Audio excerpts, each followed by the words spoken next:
Joanna Dennehy is a British serial killer who, in the space of just 10 days in March 2013, stabbed 3 men to death and tried to murder 2 others before she was stopped. She later said she had planned to kill 9 men in total. Dennehy is one of only 2 women currently serving prison sentences in the UK who will never be released, the other being Rose West, who, along with her husband Fred, murdered at least 10 young women between 1973 and 1987 in Gloucester. The reason why Joanna Dennehy will spend the rest of her life in prison is the nature of her crimes, her lack of remorse, and her narcissism, with her describing herself as, quote, a fully committed psychopath. Welcome to Evil Among Us. Joanna Christine Dennehy was born in August 1982 and grew up near the city of St Albans in Hertfordshire. She was raised by her mother Kathleen, her father Kevin, and she also had a sister Maria. I've looked into various reports and articles. I can find no evidence of neglect or abuse in her childhood. In fact, it appears that Dennehy was raised in a loving and stable home.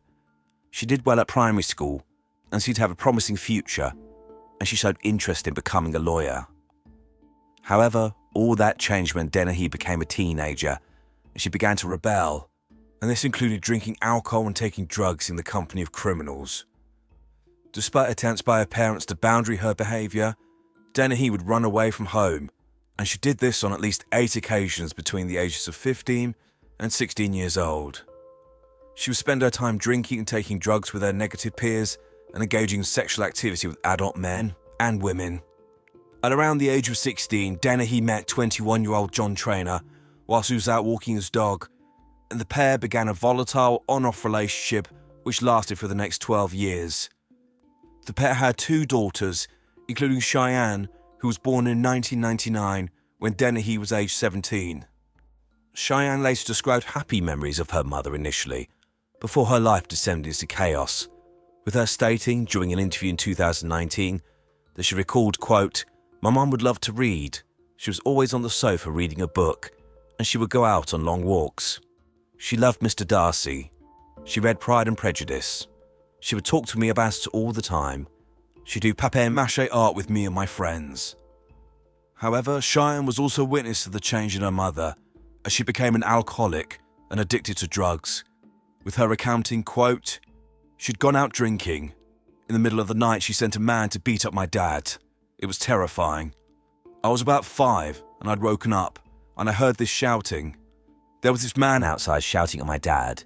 He said, 'Joe has sent me here because you've done this,' but I didn't know what. My dad shouted at me to go back to bed, so I did. I didn't know what had happened after that, but I was petrified. My mum would just come home after being away for so long, and she'd have a black eye from a fight. She'd disappear for days on end, sometimes for months. She would come home, and she would have cuts all over her, or she'd been cheating, and she'd have love bites. She'd have to hide it with a scarf." As time progressed, Dennehy showed complete indifference to the welfare of her children and would leave John to raise them. John later stated that he was fearful of Dennehy's volatility, with her regularly cutting herself across the stomach in front of him, and she would often sit at the breakfast table drinking spirits. Dennehy would regularly carry knives, and he recalled one occasion in 2009 when she returned home drunk, pulled a knife out of her boot, and plunged it into the living room floor, yelling, quote, "I wish I could kill someone." Soon afterwards, John took the children and fled, with them having no contact with Dennehy until they saw the news articles about her crime spree. Prior to the murders, Dennehy was known to the police and had served time in prison for burglary. In 2012, the year before the murders, she was arrested for theft and had a psychological assessment. She was diagnosed with antisocial personality disorder as well as underlying psychopathic traits. She was described as a woman who was manipulative, lacking in any remorse for her behaviour, and prone to rage, impulsivity, violence, and explosive outbursts of anger. Dennehy was prescribed antipsychotic medication to try and manage her mental health issues.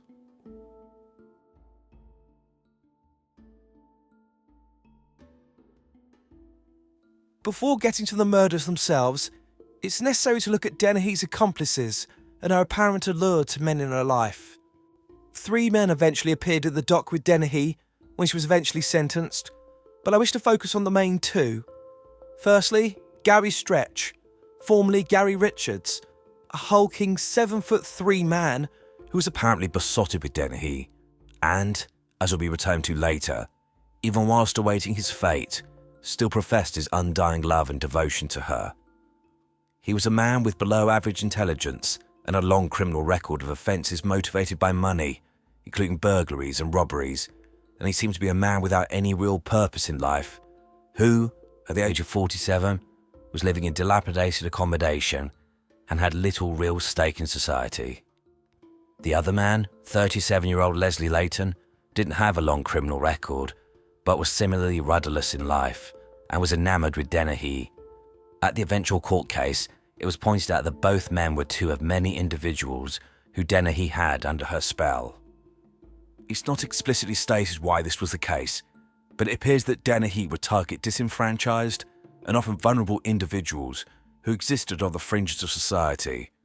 She paid attention to them, which I think made them feel special, and the superficial charm associated with her psychopathy likely made them think she genuinely had feelings for them. It appears that sex was a particular weapon in her arsenal, with her sleeping with men to form connections with them. It seems that these men found being around Dennehy exciting, with them reveling in her behaviour, and eventually, her infamy. However, any outward expressions of attention or affection were Dennehy's way of manipulating those around her, including these men, in order to obtain drink, drugs, accommodation, and eventually to have accomplices in her killing spree.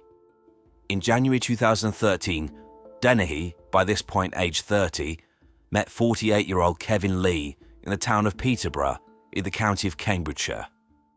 Kevin rented out cheap rooms to vulnerable people, and the two soon began a sexual relationship. Dennehy was able to live rent-free and acted as Kevin's, quote, enforcer, threatening people who had not paid their rent and other debts. So you have Dennehy in an environment where she could manipulate and abuse. With Kevin Lee, she used sex as a way to get what she wanted, in this case a roof over her head. She spun him lies to gain his sympathy, including claiming that she'd been abused as a child by her father and she'd eventually murdered him. None of this is true. With regards to her role as an enforcer, I've no doubt that Dennehy enjoyed victimising and abusing vulnerable people, likely finding the terror she instilled in them exhilarating. It was also around this time that Dennehy stopped taking her antipsychotic medication.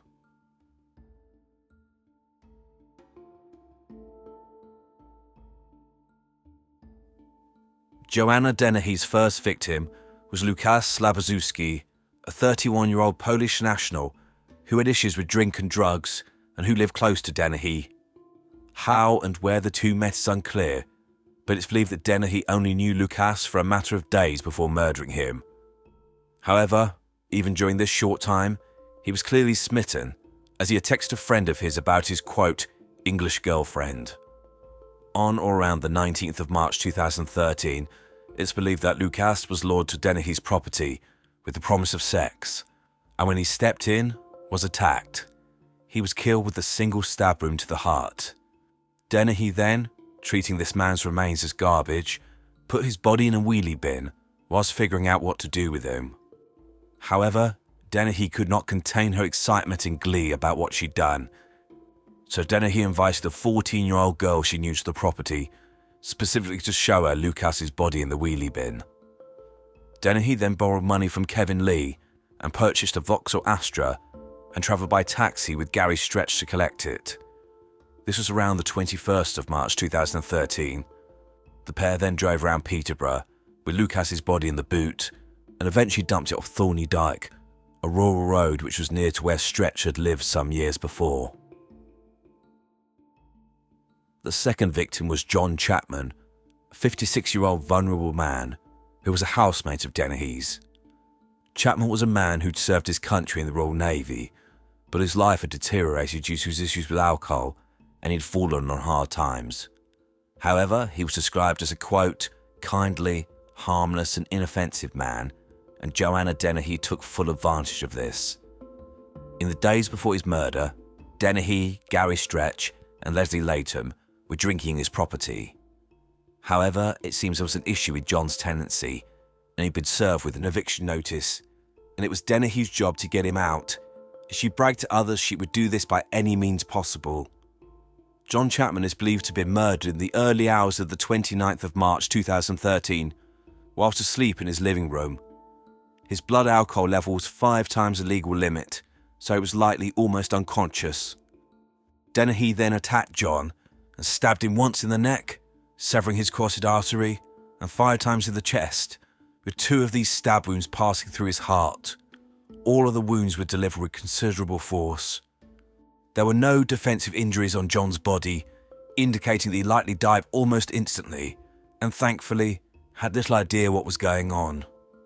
Dennehy then used John's mobile phone to call Gary Stretch to tell him what she had done. She also called Leslie Layton, who, rather than being horrified when he saw the scene in front of him, decided to take a photograph of John's dead body. Dennehy then went out shopping with a friend, without a care in the world, leaving John Chapman's body lying on his floor. The third murder was that of Kevin Lee, the man who'd taken Joanna Dennehy in. Why he was killed is unclear, but it seems likely he was just a convenient victim to be able to satisfy Dennehy's ever-growing bloodlust. He too was killed on the 29th of March 2013. He was lured to the property with suggestive text messages promising him sex, which he discussed just an hour before going to her property with a friend. When he went to Dennehy's property, she attacked him, stabbing him 5 times in the chest, with his injuries piercing his heart and lungs. Kevin was found to have defensive wounds, which indicated that he fought for his life. Joanna Dennehy now had 2 dead bodies to deal with at 2 different locations, and employed the help of both Layton and Stretch, who dutifully worked to help Dennehy clean up the murder scenes and dispose of the bodies. John Chapman's body was driven and dumped mere yards from the body of Lukas Slapaszewski, which has still not been discovered. Kevin Lee's remains were dumped in a remote rural area on the outskirts of Peterborough, called Newborough. However, Dennehy could not resist the temptation to further degrade Kevin, as if killing him was not bad enough. She dressed his corpse in a sequin dress of hers, then he was dumped wearing this, with his body being posed so that his buttocks were exposed. Dennehy took great delight, not only in killing the man who'd given her a place to live, but humiliating him even in death. She told people about the murder and was described as ecstatic. Joanna Dennehy and Gary Stretch appeared to have been under no illusions that they would eventually get caught and likely spend years, if not the rest of their lives, behind bars. But they were completely indifferent to this, with Stretch apparently laughing at this knowledge and stating, quote, "My kids are grown up, so I don't care." Joanna Dennehy and Gary Stretch then went on the run in order to get a head start on the police, and on the 2nd of April 2013, they travelled to Hereford in Hertfordshire, approximately 140 miles away from Peterborough, an area that Stretch had previously lived in. However, it's clear they had no intention of lying low and were looking to terrorise people in a whole new county. The pair committed burglaries in quick succession, and somewhere along the journey, Stretch was apparently acquired a handgun, which he proudly displayed to criminals they met up with in the Hereford area, looking for ways to sell their ill-gotten gains. This CCTV footage shows Dennehy and Stretch wandering around a supermarket hand in hand. This footage shows the sheer size of Gary Stretch, who, as already stated, was 7 foot 3 inches tall, and potentially he was armed at this point. I find footage like this so strange. You have people just going about their day-to-day life, not knowing they're walking past a woman who had murdered 3 people. Makes you think who you may pass on the street today, doesn't it? Anyway, on the 3rd of April 2013, just 24 hours after they arrived in Hereford, Dennehy had decided she wished to kill again, and she and Stretch began cruising around the roads looking for targets. This CCTV footage is chilling, as it shows Dennehy in a shop on the same road as her first random victim, with her appearing, as it was described in court later, in a state of euphoria.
Approximately a minute after Dennehy left this store, she came across 63-year-old Robert Buriza, a complete stranger to her. He was a retired fireman who was out walking his dogs. Dennehy approached him from behind, pulled out a large knife and stabbed Robin in the back, and then a second time in the right arm. Robin spun round and asked Dennehy why she was doing this, with her responding, quote, "I want to hurt you.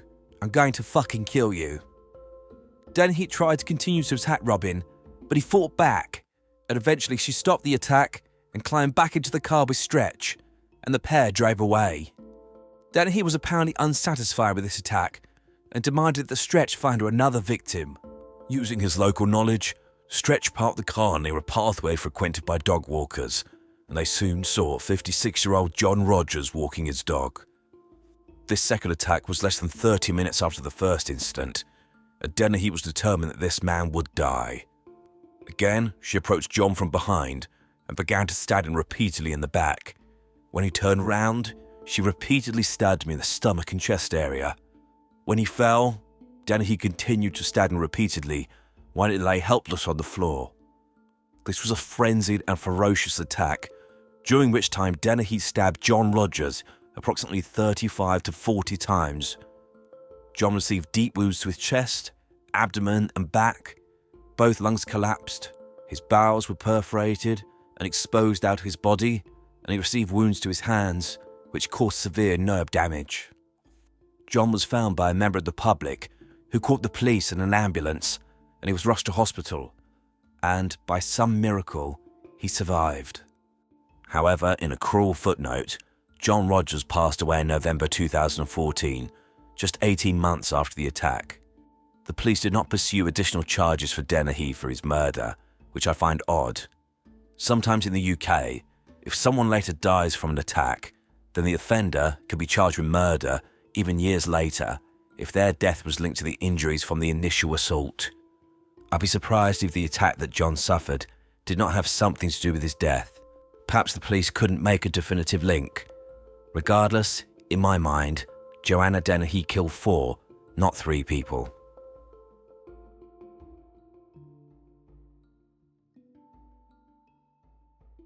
Within minutes of stabbing John Rogers, the police apprehended Stretch and Dennehy, as all forces were already looking out for them for the murder of Kevin Lee, whose body had been found, but they were now linked to these 2 stabbings.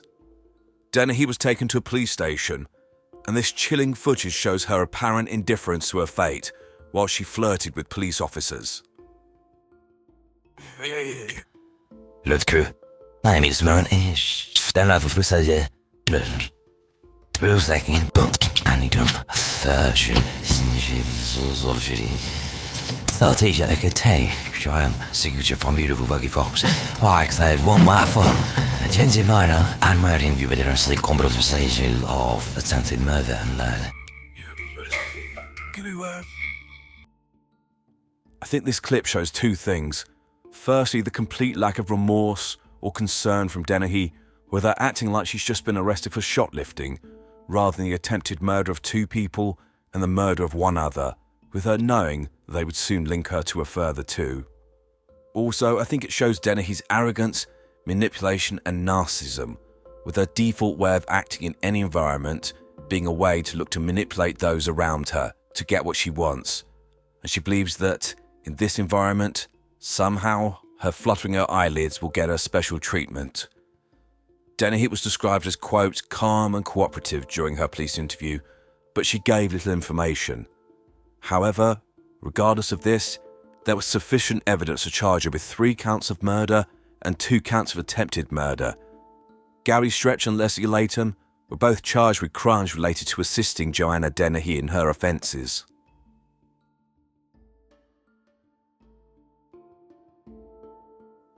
Joanna Dennehy was remanded into custody soon after arrest to await her day in court, but incarceration did not stop her plotting acts of violence. In September 2013, prison officers at HMP Bronzefield found an escape plot written in her diary. This plan involved killing or seriously injuring a prison officer, cutting off their finger, and using this to fool the biometrics in the prison to escape. Dennehy was placed in solitary confinement, and was produced for her court appearances under extremely high security. On the 18th of November 2013, at the Old Bailey in London, to the surprise of many, Joanna Dennehy pleaded guilty to all 3 murders and 2 counts of attempted murder. Gary Stretch was subsequently convicted after trial of 3 counts of preventing the lawful burial of a corpse and 1 count of attempted murder. His argument was that he was scared of Dennehy and had no choice but to help her.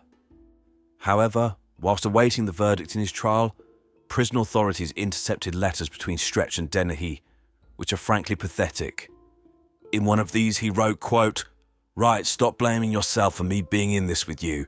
It was my own choices, babe, 'cause I'm my own person. I can make up my own mind, so get off that trip."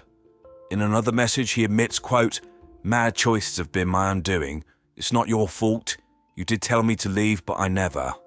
He also promises, quote, "I'll do anything for you, which I've already proven to you. You're the one woman I ever truly loved." He signed the letter off as, quote, "Your personal undertaker." Now, I'm not a criminal genius, but I think it's probably pretty dim to write a letter that blows your entire defence out of the water. But this letter shows the continued pathetic, simpering loyalty that Gary Stretch had towards Joanna Dennehy, a woman whose association with had destroyed his life.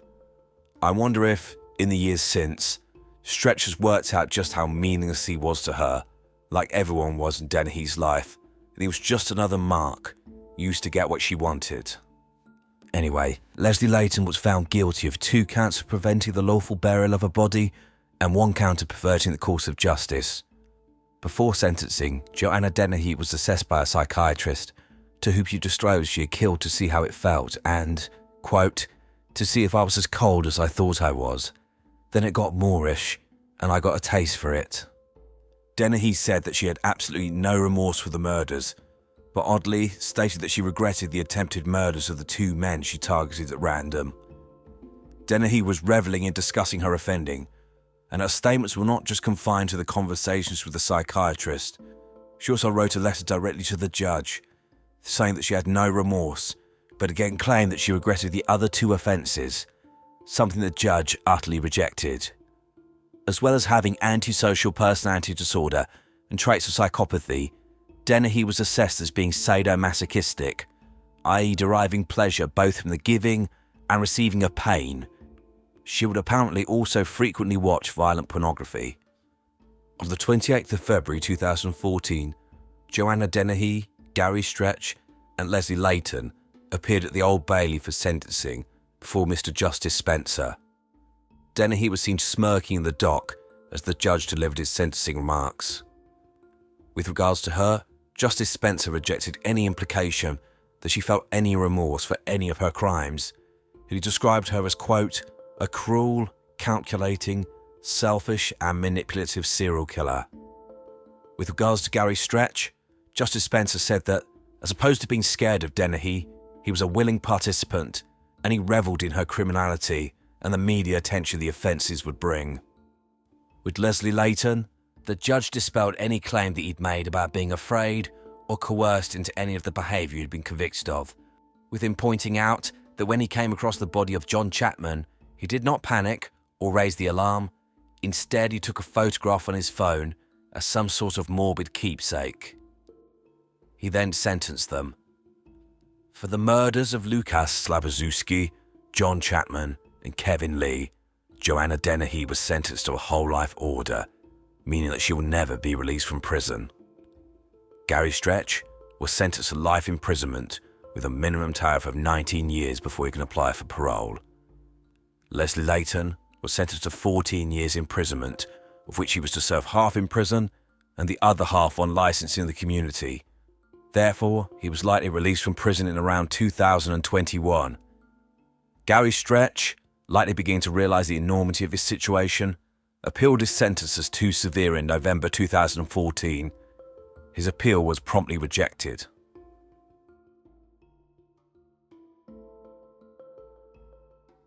Joanna Dennehy has been busy in prison.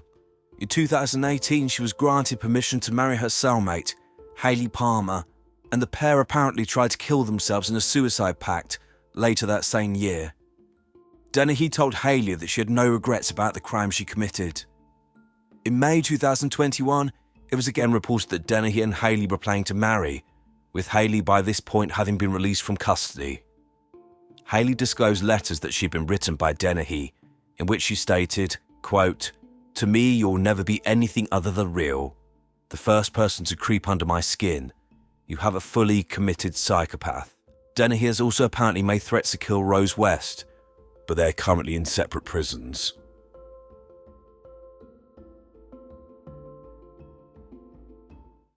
Joanna Dennehy is an anomaly, both in terms of her gender and her background, with female serial killers making up less than 20% of all known serial murderers, and those who do kill multiple people often having backgrounds of often horrific abuse.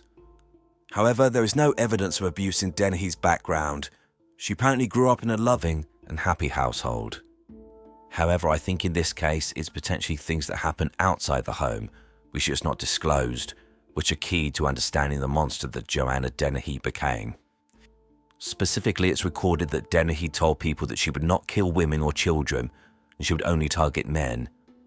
I believe this was a twisted way of justifying the indefensible, but potentially gives an insight into her potential hatred of men, and that she felt that members of this gender were somehow fair game. A hatred of women has been speculated as being a motivating factor underpinning the murders of many male serial killers, including Ted Bundy and Levi Belfield, so potentially a hatred of men is a factor in the actions of some female serial killers. An obvious case is that of Eileen Wuornos, who had a history of being abused by males and who killed 7 men between 1989 and 1990 in Florida. If Dennehy did indeed have a hatred of men, I wouldn't be surprised if he had something to do with her wayward behaviour as a teenager, where she was drunk and high, and likely preyed upon by men who used her for their own purposes. This is unfortunately a common occurrence. There's a curious dichotomy with Dennehy, as, if she did indeed hate men, she also relied on them heavily to get what she wanted in her life. However, I don't think this meant she liked men. Potentially she saw those she came into contact with as weak and just a means to an end. Someone in my comments once mentioned about neurodevelopmental issues as potentially being linked to acts of violence and murder, and potentially this is true in the case of Dennehy. Perhaps there were issues in her brain development, which meant that areas linked to empathy and impulse control did not develop properly. These underlying issues would likely have been compounded by her heavy drug and alcohol use as a teenager, leading Joanna Dennehy to be a ticking time bomb, someone with no empathy, a propensity for violence, a lack of impulse control, and no remorse for her behaviour. It's also clear that sexual gratification played a part in Dennehy's offending, with her gaining sexual excitement from violence towards others. This is similar to many other cases. The one that springs to mind is Andrei Chikatilo, known as the Rostov Ripper, who killed at least 52 people between 1978 and 1990 in the Soviet Union. He was a man who gained sexual excitement from stabbing his victims to death, often to the point of orgasm. Whether anyone will ever understand Joanna Dennehy is unclear. She's been described as a pathological liar. So even if she told people the truth about how her issues started, would anyone believe her? Regardless, Joanna Dennehy will spend the rest of her life behind bars, and I'd be surprised if we've heard the last of her. Gemma Hayter was a vulnerable young woman who had to deal with a lack of support in her life. She slipped through the cracks and suffered a horrific death at the age of just 27 in Rugby, a town in Warwickshire, UK. Like so many vulnerable people, she was abused and exploited by those she believed were her friends, who took advantage of her good nature. In Gemma's case, her so-called friends included these 5 individuals, who all had roles in her torture and murder, which occurred for the most trivial of reasons. This is a heartbreaking and tragic case. Welcome to Evil Among Us. Gemma Hayter was born in 1983, the youngest in a family with 2 older siblings. Gemma had a number of lifelong health and developmental issues. She was diagnosed with having a learning disability when she was a child, and potentially was also autistic. Gemma struggled at school and received support when she was at primary school, but then transferred to a special school for a secondary education. Throughout Gemma's childhood, her mother, Sue Prince, consistently raised concerns related to her difficulties and begged social services for support. However, she was repeatedly turned away and ignored. Like all of us, Gemma just wanted to be accepted and make friends, but she struggled to do this. and unfortunately began hanging around with people who did not have her best interests at heart. She was described by her family as someone that just wanted to be loved, and this was taken advantage of by others, and she was abused by her so-called friends, but Gemma would always forgive them as long as they called her their friend and let her hang around with them. After an uphill battle, Gemma was placed in specialist residential college during her teenage years. Gemma's behaviour was described as challenging when she was a teenager, but rather than giving her more support, what little she had appears to have dwindled. Later in her life, rather than going to supported living, i.e. a place which was staffed 24/7, Gemma, in 2008, aged 25, moved to a tower block on a notoriously crime-ridden estate in Rugby.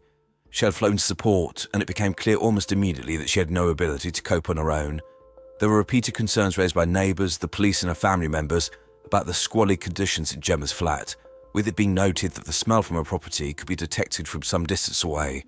Gemma was also struggling managing her money and also with her personal hygiene. 2 years before her death, Gemma herself even wrote to authorities asking for help getting a job with personal hygiene and looking after herself, with her writing, quote, "I would like a job. I need my independence. I would like someone to help me when I ask for it." However, outside of sporadic contact with support workers who did flag concerns, Gemma was left to fend for herself, and the vultures descended, setting in motion events that would lead to her death 2 years later in 2010. 5 people were eventually convicted for their part in Gemma's murder, and they all seem to have had histories of antisocial behaviour and, in some cases, serious violence. Chantal Booth was 21 at the time of the murder and apparently been Gemma's friend for 18 months before her death. However, Booth was known to abuse Gemma, including calling her names, referring to her as having Down syndrome, and on one occasion shaving Gemma's hair off. Despite this, it is reported that Gemma considered Booth to be her best friend. Booth was known to the authorities due to a conviction for causing grievous bodily harm, and it's alleged that she was involved in the abuse of another vulnerable person at a hostel in 2010. Daniel Newstead was 19 at the time of the murder and was in a relationship with Booth, who he lived with in a flat close to Gemma. He was known to the youth offending team and probation due to having been convicted of a number of offences including a fray when he was in possession of a metal bar and a knife, and he was also known for his antisocial behaviour. Newstead had a history of violence against women, including his mother, sister, previous girlfriends, as well as Booth. Jessica Linus was 18 at the time of the murder, and she was known to the police as both a perpetrator and victim of crime, both being the subject of and perpetrator of various assaults. Joe Boyer was 17 at the time of the murder, and he'd been living with Linus for a short time in a property which neighboured that of Booth and Newstead. Boyer had been in trouble with the police before, but this was related to drug offences. He had no previous convictions for violence.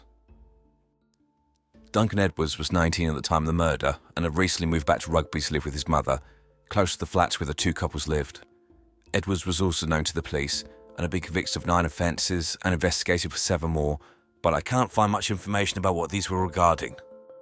These individuals took over Gemma's flat and would steal money from her and store drugs such as cocaine and heroin in her property, meaning if they were found, they could blame Gemma and potentially send her to prison. She'd also steal items from shops at direction, and when asked why she did this by her family, she said because they were her friends. On top of the abuse from these people, there were repeated calls to the police from Gemma and her family about exploitation by others, including being pressured to have sex with random men, having money taken, and her being assaulted. As an example, on the 27th of May 2008, the police received a report from Gemma that a man called Sam had stolen her money. Her family also called the police on the same day to say she was being taken advantage of. Gemma then called again, saying she had no money and no food and that she was vulnerable. Between 2008 and her death in 2010, it appears there were at least 13 reports made either by Gemma, her family or others, raising concerns about her being exploited. However, none of these seem to have been acted upon, and Gemma was not given any additional support. The events leading to the murder began on Saturday the 7th of August 2010, when Gemma and the 5 perpetrators were in Rugby Town Centre having a drink. Gemma was in a playful mood and began jokingly telling doormen and bar staff that Booth was only 15 years old. This then led to them being refused entry to some pubs and ejected from others.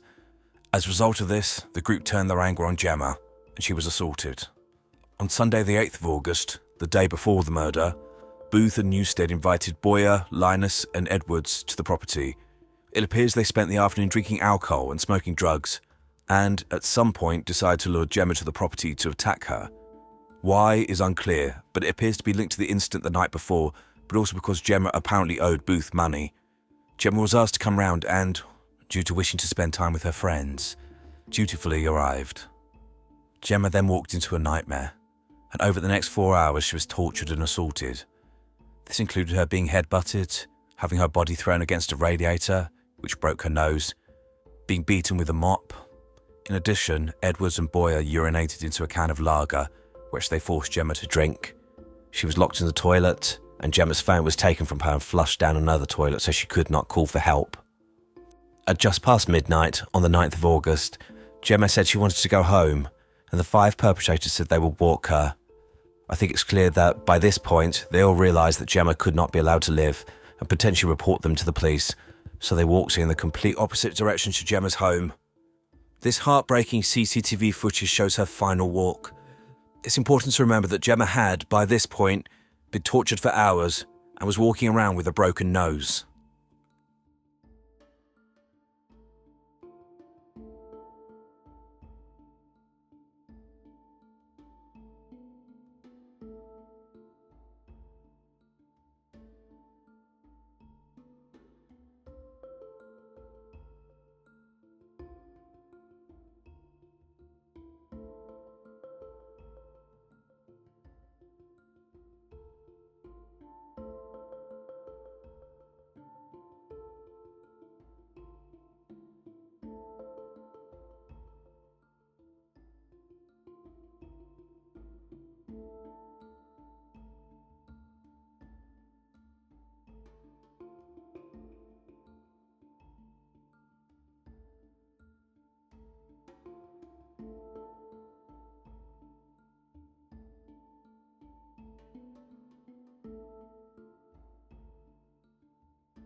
Gemma was then taken to a disused railway.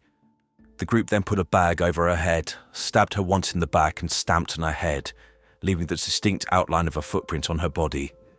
They then stripped her naked and left her lying face down, taking her clothes and trying to set them alight. They then ran off, leaving her dying. Lying face down unconscious with a bag on her head, Gemma eventually drowned in her own blood that was pouring out of her nose. Gemma's badly beaten body was discovered the next day by a jogger, and an examination showed that she had approximately 50 injuries to her body, including a stab wound, grazes, cuts and bruises, as well as her broken nose. A murder investigation was started, and it didn't take long for all 5 offenders to be arrested. The next clip shows Sue Prince, Gemma's mother, returning to the scene of her daughter's murder. This is where Gemma died, here.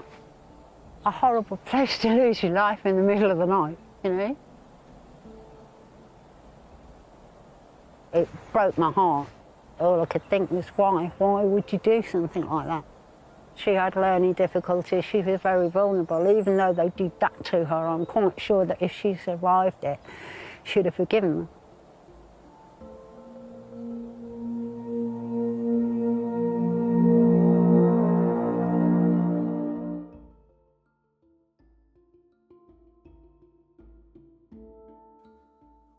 all 5 denied their involvement in the murder of Gemma, and, as usual, all tried to blame each other rather than taking responsibility for their actions. So the case went to trial at the Old Bailey in London. During the trial, the horrific nature of Gemma's death and the evil nature of those responsible was fully exposed.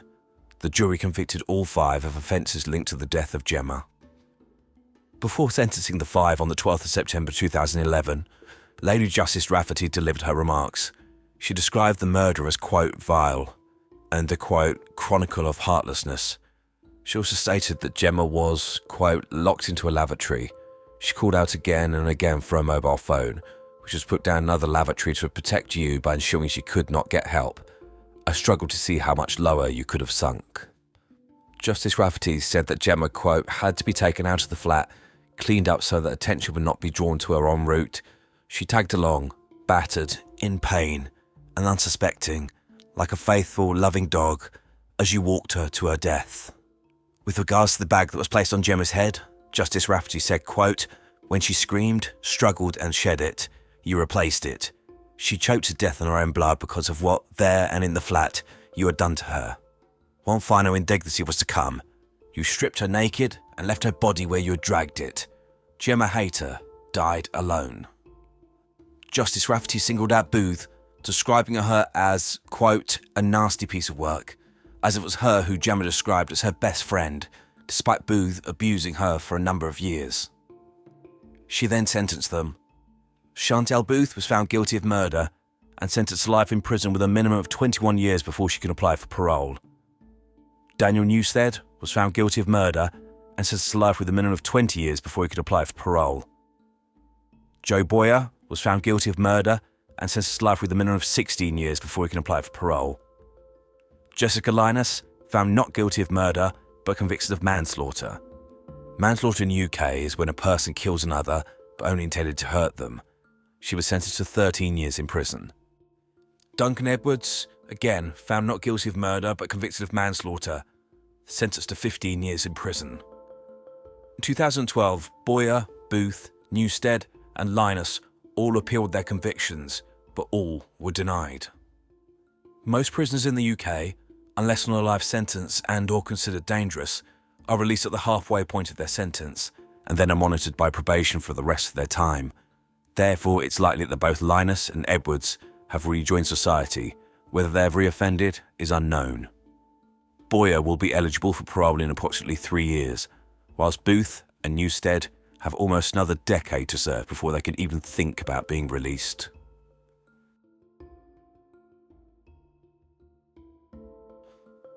Gemma Hayter was a vulnerable young woman who was failed by the system. Her murder led to a serious case review, which broke the case down, identified issues and made recommendations for the future.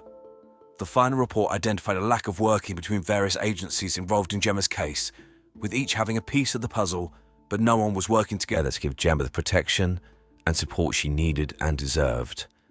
The recommendation from this report included more holistic risk management across agencies and lower thresholds for people being referred into support services.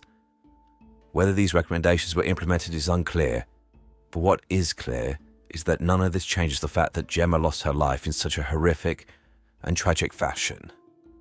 May she rest in peace.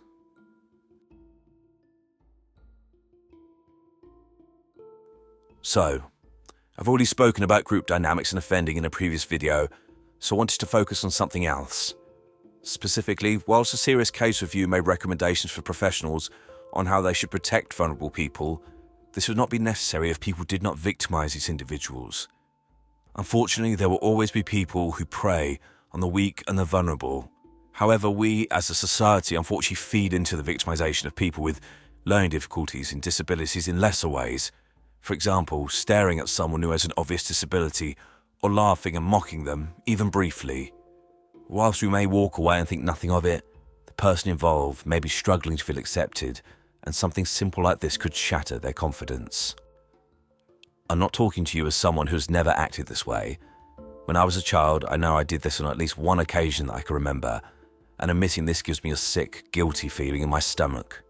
However, I grew up, and I would not think about doing this in any way, shape or form now, as I firmly believe that vulnerable people in our society should be given as much support as possible and protected.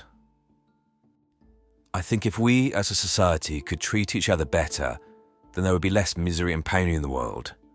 I sound like some sort of cliche, but honestly I do believe that one person doing something kind makes a difference. I think that no one taking the first step means that nothing will ever change. When researching this video, I came across the YouTube channel of Gemma's sister Nikki Reed. I'll put a link in the description. There was one video she made which I watched and was moved by, as I think it perfectly captures how we should act as a society towards those with vulnerabilities, including teaching our children important lessons for the future. I want to give Nikki the last word, and have included part of the clip, but I will ask that you watch her video in full and share it with others. Thank you for watching. Okay, I'm not the sort of person that thinks that someone's born evil, but, you know, we have a duty of care to every single person that ever comes into our lives, to treat them with decency and respect, the way that they would, you would like them to treat you. And it's quite saddened me, actually, the more I've thought about it, watching the CCTV footage and seeing the amount of people in my hometown that walked past incidences that were going on that night. I'm not saying that they could have changed the outcome, but I'd just like to give you an example. I was walking through town a couple of months ago. There was about 12, 15 kids, 15, 16 years old, picking on a homeless guy who I happen to know is special needs. Now, I could have walked past, I could have just put my head down and gone and met my friends, but I didn't. I assessed the situation, I hung around, I phoned the police had actually already been called, so they got there quite quickly, literally while I was on the phone. And the group dispersed, and as the group dispersed, 4 lads came in my direction. Now, I could have just thought, oh, okay, that's been sorted, but I didn't. I took them to one side. I said, look, I'm sorry, but I've got to stop you. What the fuck do you think that you were just doing? Sorry for my language. And they went, it wasn't me, it was our mate. And I could have said, oh, okay then. But instead, I was like, do you really think that your mate would have been stood there having a go at that homeless guy who is special needs if you lot weren't stood around him laughing? I said, you're part of that. You've just helped make that happen. And I'm gonna, hats off to them. They could have effed and blinded. I mean, who the fuck am I? I'm a nobody. But they didn't. They hung their heads, and you could see them thinking about it. And I went on to sort of say to them, what are you doing with your lives? Who's to say that's not going to be one of you? Because look what you're doing with your life tonight. You're doing nothing. You're hanging around in freezing cold weather in the middle of town when you've got homes to go to. That guy hasn't got a home to go to. The last thing he needs is you lot pointing that out to him. Do you feel good about yourselves? And they were like, no. And they were very apologetic. Now, I really hope that next time one of them think they're in a situation like that, they stop. This is what I said to them.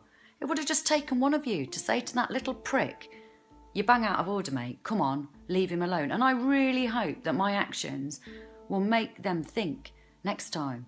We are part of a massive society, and we're all we've got, and it's really quite saddening. And something else I'd really like you to know, something that has stuck with me and hurts me whenever I remember it. I've had the privilege of being invited into people's homes and into special needs schools to speak to lovely, lovely people and ask them questions. And one of the things that has always come up with all of them, people with special needs believe that it's normal for them to be bullied, that it's part and parcel of being special needs, so they don't bother reporting it. That is sickening. That is absolutely sickening, that these people struggle with their disabilities every day, get picked on for it, get pushed, kicked, robbed, laughed at, and they don't bother telling anybody because it's just part of being special needs. Those people that are doing that to them are our kids. They're your neighbours, they're your nieces, your nephews, maybe even your mum and dad. Don't call your kid a retard if he's being silly about something or playing up. You're insinuating that these people are something to be used as an insult. You know, that guy who sits on the bench every day, all day, you know, talking to the birds, talking to himself with his little bags around him, and then you walk past and you laugh. Why? Sit down. Say hi, ask him if he's okay. Maybe he's not.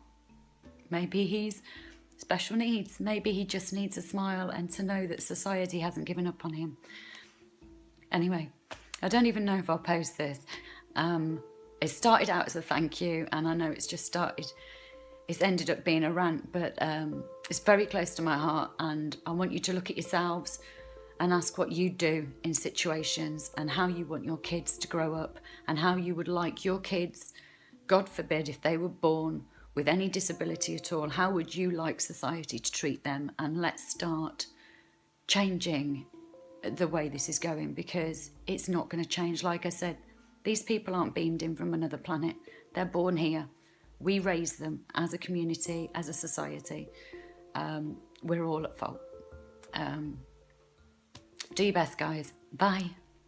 Albert Fish was an American serial killer, once described as, quote, the most vicious child slayer in criminal history. And, despite almost 90 years having passed since his death, I believe he's still a strong contender for this horrific title. The reason for this is that Fish targeted young children who he raped, murdered, and apparently ate. Fish is known to have committed 3 murders, being executed for one of these, but is suspected of killing many more. He was also a sexual masochist, inserting needles into his own genitals for sexual pleasure. There are so many levels of depravity to Albert Fish, which earned him several nicknames, including the Werewolf of Wisteria, the Brooklyn Vampire, the Boogeyman, and the Grey Man.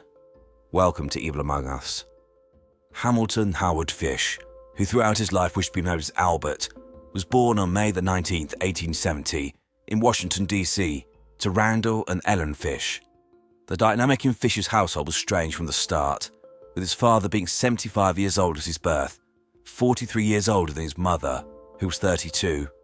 Fish's mother Ellen had visual and auditory hallucinations and was likely suffering from schizophrenia, whilst his uncle was diagnosed with, quote, mania, so likely bipolar disorder, and spent time in a mental institution. One of his brothers was also diagnosed with, quote, mental affliction. In 1875, when Fish was 5 years old, his father, Randall, died of a heart attack, and his mother, Ellen, due to suffering from financial hardship, placed him in St John's Orphanage, where he stayed for the next 5 years. During this time, Fish reported to have been physically abused on a regular basis, receiving beatings, which he realised he found sexually gratifying. So instead of avoiding wrongdoing, he would break the rules in order to be in these situations to get his kicks. Fish also implied that he saw boys abusing other boys and the custodians harming the children in various ways, both physically and likely sexually in both cases. In 1880, Ellen was able to secure a job and so took Fish out of the orphanage, but by this point, the damage was done. So you have indicators of Fish likely having a genetic predisposition towards mental illness, being raised in an environment where he was likely exposed to bizarre and unstable behaviour, who, at a young age, was subjected to physical violence and witnessed the same, which he saw was a way to get power over others, as well as sexual gratification. Lastly, it's clear he had a propensity towards exploring deviant sexual behaviours and practices. This combination resulted in Fish, from the moment he left the orphanage in 1880 at the age of just 10 years old, devoting his life to absolute depravity and the abuse of others. As an aside, I want to say that human sexual behaviour is obviously on a very wide spectrum, with people getting gratification from a variety of different acts and stimulus. Most of these fit within a list, albeit quite a long list. However, some people move outside of this, quote, normal spectrum and begin to be drawn to things that are risky and often illegal. For example, those who begin to watch material depicting bestiality, so sexual contact with animals and people. It appears that these people aren't attracted to animals, but it's more the fact that what they're watching is wrong, which gives them a thrill and leads to the gratification. Without intervention, these people keep searching for more and more extreme material and experiences to get the same high again. Albert Fish appears to have been at this stage, i.e. off the scale of normal, at the age of only 10 years old, So you can imagine how bad his pursuit of ever more grotesque acts to gain sexual gratification got over the next 50 years. It began with him developing sexual arousal to the practice of drinking urine and eating human feces when he was only 12 years old, which he was introduced to by a boy of the same age he began a sexual relationship with. Fish would also engage in voyeurism, going to public bathhouses where he would see young boys undress. In 1890, Fish moved to New York City and began working as a male prostitute. He also began to molest children, specifically small boys.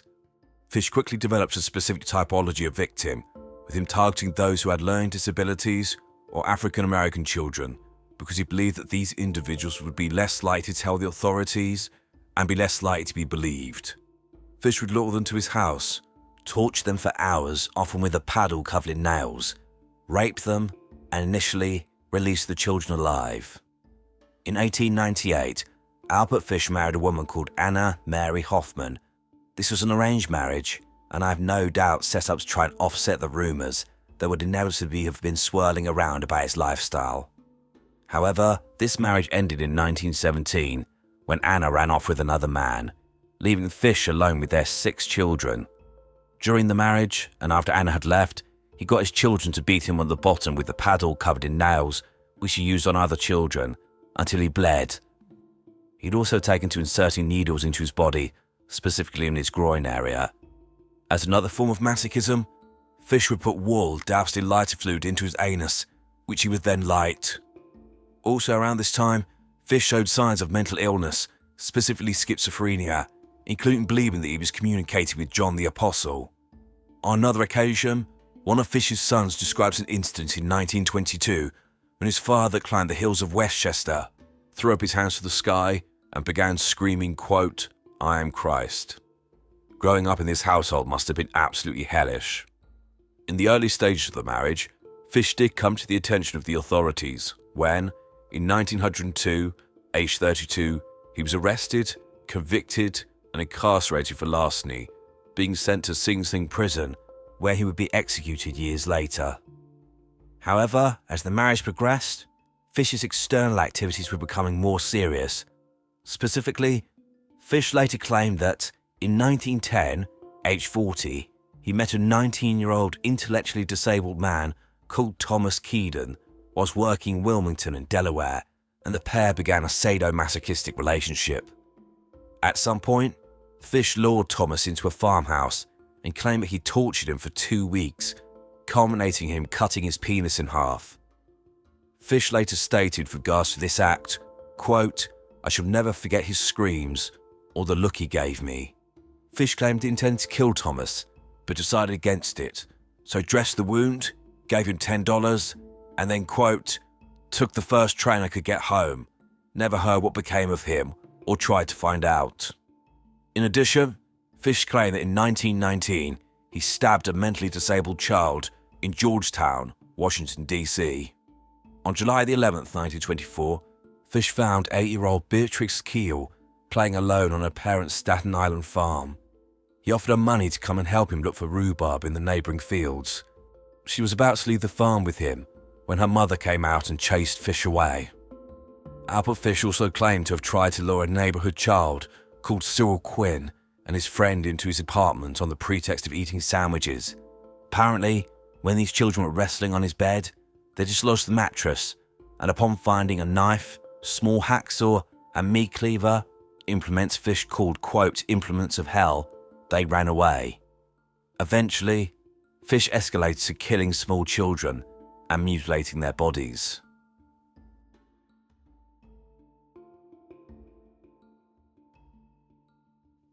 In chronological order, Albert Fish's first likely victim was 9-year-old Francis McDonnell, who failed to return home after playing catch with his friends in Port Richmond, Staten Island, on July the 12th, 1924. A search was organised, and Francis's body was found suspended from a tree in a wooded area close to his home. He'd been tortured, as shown by numerous cuts to his legs and abdomen, with his flesh around his left hamstring being completely removed. Francis had also been sexually assaulted and finally strangled with his own suspenders before being strung up from a tree where he was found. Other children who'd been playing with Francis told the police they'd seen an elderly man with a grey moustache walking around, mumbling to himself and making strange gestures with his hands. This suspect became known as, quote, the Grey Man. It was only when arrested years later for a separate crime that the Grey Man was identified as being Albert Fish. On February the 11th, 1927, 4-year-old Billy Gaffney was playing with his friends, two brothers who were 3 and 12 years old, in a hallway of a Brooklyn apartment. The 12-year-old went into his apartment, and when he came back into the hallway, both younger boys had disappeared. The 3-year-old was later found on the roof of the apartments, but Billy was nowhere to be found, and the 3-year-old said, quote, the boogeyman took him. A worker on a tram said that he saw a man with a young boy who matched Billy's description. The boy was crying for his mother and was dragged off the tram by the man. Police later identified the boy as being Billy, and the worker later identified Albert Fish as being the man after seeing a picture of him. Billy's body was never recovered, so what happened to him can only be taken from Fish's confession, which he dictated to his attorney after his arrest years later. I'll read out the confession, but please note, it's explicit, and if it's not obvious from the context, monkey refers to Billy's penis, and its peewees his testicles. So Fish stated, quote, I brought him to the Riker Avenue dumps. There's a house that stands alone, not far from where I took him. I took the G-boy there, stripped him naked, and tied his hands and feet, and gagged him with a piece of dirty rag I picked out of a dump. Then I burned his clothes, threw his shoes in the dump. Then I walked back and took a trolley to 59th Street at 2 a.m. and walked home from there. Next day, about 2 p.m, I took tools, a good heavy cat of 9 tails, homemade, short handle, cut one of my belts in half, slit these halves into 6 strips about 8 inches long. I whipped his bare behind till the blood ran from his legs. I cut off his ears, nose, slit his mouth from ear to ear, gouged out his eyes. He was dead then. I stuck the knife in his belly and held my mouth to his body and drank his blood. I picked up 4 old potato sacks and gathered a pile of stones. Then I cut him up. I had a grip with me. I put his nose, ears and a few slices of his belly in the grip. Then I cut him through the middle of his body, just below his belly button. Then through his legs, about 2 inches below his behind. I put this in my grip with a lot of paper. I cut off the head, feet, arms, hands, and the legs below the knee. This I put in sacks, weighed with stones, tied the ends, and threw them into the pools of slimy water you'll see all along the road go to North Beach. Water is 3 to 4 feet deep. They sank at once. I came home with my meat. I had the front of his body I liked best, his monkey and peewees and a nice little fat behind to roast in the oven and eat. I made a stew out of his ears, nose, piece of his face and belly. I put onions, carrots, turnips, celery, salt and pepper. It was good. Then I split the cheeks of his behind open, cut off his monkey and peewees and washed them first. I put strips of bacon on each cheek of his behind and put it in the oven. Then I picked 4 onions, and when the meat had roasted about a quarter of an hour, I poured about a pint of water over it for gravy and put in the onions. At frequent intervals, I basted his behind with a wooden spoon so the meat would be nice and juicy. In about 2 hours, it was nice and brown, cooked through. I never ate any roast turkey that tasted half as good as his sweet, fat little behind did. I ate every bit of the meat in about 4 days. His little monkey was as sweet as a nut, but his peewees I could not chew, threw them in the toilet. As Billy's remains were never found, none of Fish's claims could actually be verified. On May the 25th, 1928, Albert Fish saw a classified advert in the Sunday edition of the New York World that read, quote, young man, 18, wishes position in country, Edward Budd, 406 West 15th Street. 3 days later, Fish, on the 28th of May 1928, travelled to the Budd family residence and claimed to be a farmer called Frank Howard, who could hire Edward and a friend of his. Fish later stated that his intention was to abduct and mutilate Edward, then leaving him to bleed to death. Fish left saying he would send for the boys in the next few days, but this didn't happen. He sent a handwritten note to the Budd family apologising and stating that he would soon return. When Fish did return, on the 3rd of June 1928, the family invited him in for lunch, and during this visit, he spotted Edward's younger sister, Grace, who was just 10 years old. Fish stated that he would take Edward and his friend on at the farm, but first he was going to a birthday party and asked if Grace would like to come. The family saw no issue with this genial, 58-year-old, grey-haired man that was apparently going to help them get out of poverty, so they made a fatal mistake. They agreed. Grace then left with Fish, and that was the last time she was seen alive. Fish then took Grace, boarded a train, and eventually ended up taking her to an abandoned building, where, Unfortunately, her life ended in horrific fashion. When Grace did not return that evening, her family called the police. However, the investigation was hampered because Frank Howard, a farmer from New York, simply didn't exist. As with many serial killers, Fisher's undoing was his need to brag and gain attention for his despicable behaviour. it was in November 1934, so 6 years after the abduction of Grace, that Albert Fish showed his hand. And he did this via an anonymous letter that he sent to the Budd household. This letter is really strange and rambling, and concludes with what Fish stated he did with Grace. I've corrected some of the grammatical errors to make it easier to read, and wish to read the letter in full for a specific reason, so keep in mind the theme of the letter and the absence of religious overtones. This will be important later. So Fish wrote, quote, "My dear Mrs. Budd, in 1894 a friend of mine shipped as a deckhand on the steamer Tacoma, Captain John Davis. They sailed from San Francisco to Hong Kong, China. On arriving there, he and 2 others went ashore and got drunk. When they returned, the boat was gone. At that time, there was a famine in China. Meat of any kind was $1 to $3 a pound. So great was the suffering amongst the very poor that all children under 12 were sold to the butchers to be cut up and sold for food in order to keep others from starving. A boy or girl under 14 was not safe in the street. You could go into any shop and ask for steak, chops, or stew meat. Past the naked body of a boy or girl would be brought out and just what you wanted cut from it. A boy or girl's behind, which is the sweetest part of the body and sold as veal cutlet, brought the highest price. John stayed there so long, he acquired a taste for human flesh. On his return to New York, he stole 2 boys, one 7, one 11, took them to his home, stripped them naked, tied them in a closet, then burned everything they had on. Several times every day and night, he spanked them, tortured them, to make their meat good and tender. First he killed the 11-year-old boy because he had the fattest ass and of course the most meat on it. Every part of his body was cooked and eaten, except head, bones and guts. He was roasted in the oven, all of his ass, boiled, broiled, fried, stewed. The little boy was next, went the same way. At that time, I was living at 409 East 101st Street, rear, right side. He told me so often how good human flesh was, I made up my mind to taste it. On Sunday, June the 3rd, 1928, I called on you at 406 West 15th Street, bought you pot cheese, strawberries. We had lunch. Grace sat in my lap and kissed me.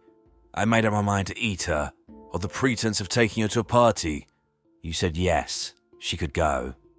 I took her to an empty house in Westchester I'd already picked out. When we got there, I told her to remain outside. She picked wildflowers. I went upstairs and stripped all my clothes off.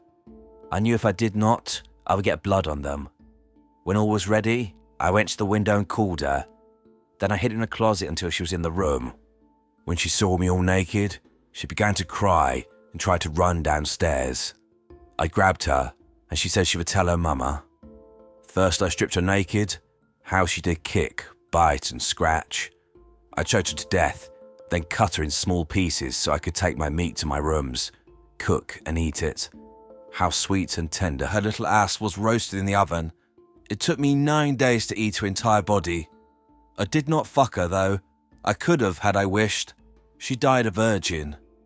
However, when he was eventually caught, Fish fluctuated between claiming he had not raped Grace and admitting he had done this very thing.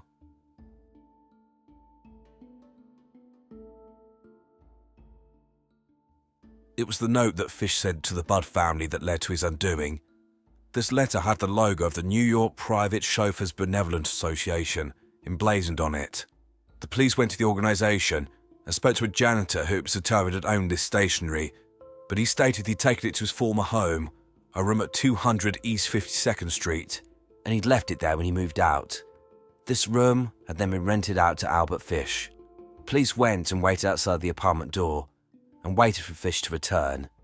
He initially agreed to go willingly, but then pulled out a razor and tried to attack the officers. He was quickly subdued and taken into custody. He quickly confessed to killing Grace Budd and being the author of the note sent to the family many years after her abduction.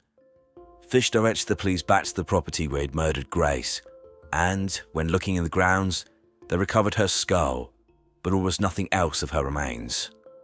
To cement their case further, Edward Budd, Grace's brother, was driven to identify Fish face to face. When Edward saw Fish, he launched himself at him, screaming, quote, "You old bastard, dirty son of a bitch." Fish showed no emotion, which prompted Edward to state, "Don't you know me?" Fish answered politely, quote, "Yes, you're Mr. Budd." It should be noted that Grace Budd's death was the only one that Fish was ever tried for. He confessed to the 2 other crimes later and did not go to trial, likely because of the outcome of the hearings related to Grace's murder.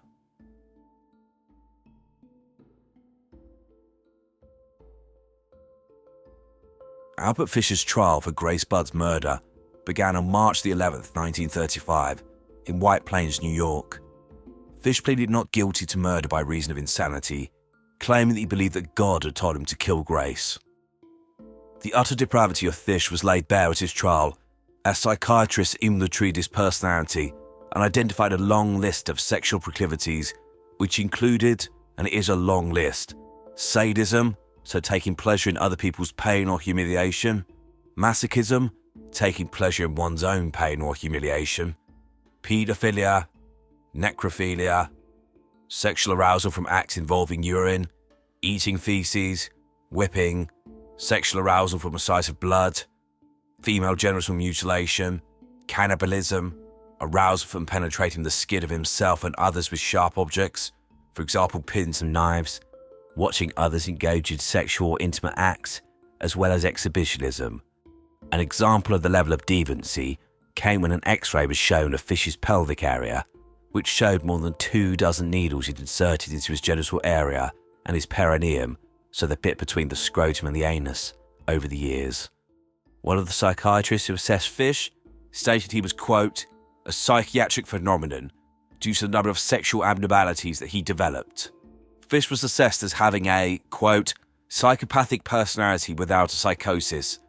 So this means that he was a psychopath and so had these traits such as a lack of empathy or conscience, but this was not rooted in delusional thinking. For what I know of this case, I tend to agree with this, as some of Fish's actions blow his own defence apart. Specifically, the note I read out, which was sent to Mrs. Budd, made no mention of any religious motivation to his crimes. It was clearly a note with a particular purpose, to gain further sexual gratification from causing distress to others.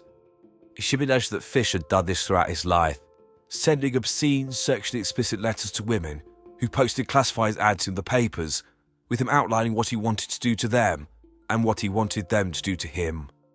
Whilst I have no doubt that Albert Fish had serious mental health problems, including apparently declaring himself Jesus Christ on one occasion, it's clear that he was in his right mind when he went to the Budd residence and was able to present himself as a genial, inoffensive old man, hence why the family allowed Grace to go off with him.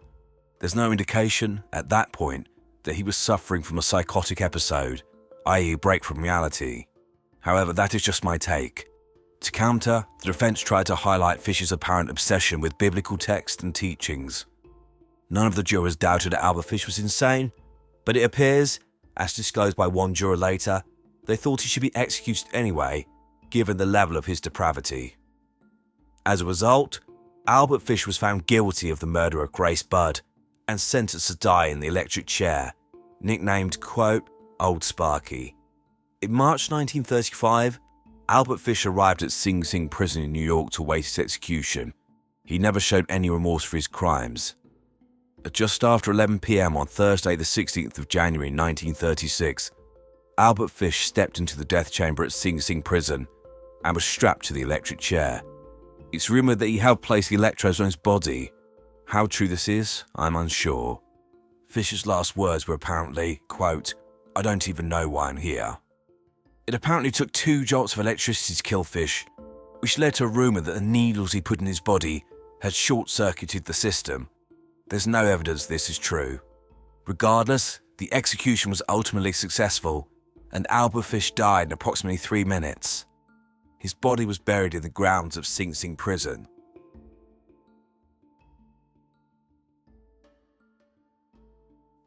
Albert Fish claimed to have killed over 100 people, but authorities believe he killed closer to 10 children. Regardless, it's apparent that he killed more children than we know about. I've been able to find some information on a couple of the murders he suspects of committing. The first is of Yetta Abramovich. Yetta was born in Russia, and by the time of her death, on May the 14th, 1927, was 12 years old, living with her family in New York. On this day, she was strangled and beaten on the roof of a 5-story apartment house at 1013 Simpson Street. She died later in hospital. I've looked into it, but I cannot find specific information about why Albert Fish is suspected in this case, aside from noting that apparently a tall young man was seen in the area and that he tried to lure children off the street before he met Yetta. However, Fish was 57 at this point, so I'm unsure why he's connected. Also, there was no mutilation, which seems to have been his hallmark. The second murder is that of 16-year-old Mary Ellen O'Connor, who was murdered on February the 15th, 1932, with her mutilated body being found in a wooded area in Far Rockaway in Queens. Albert Fish is suspected as, at the time of her murder, he had a job painting houses a short distance away.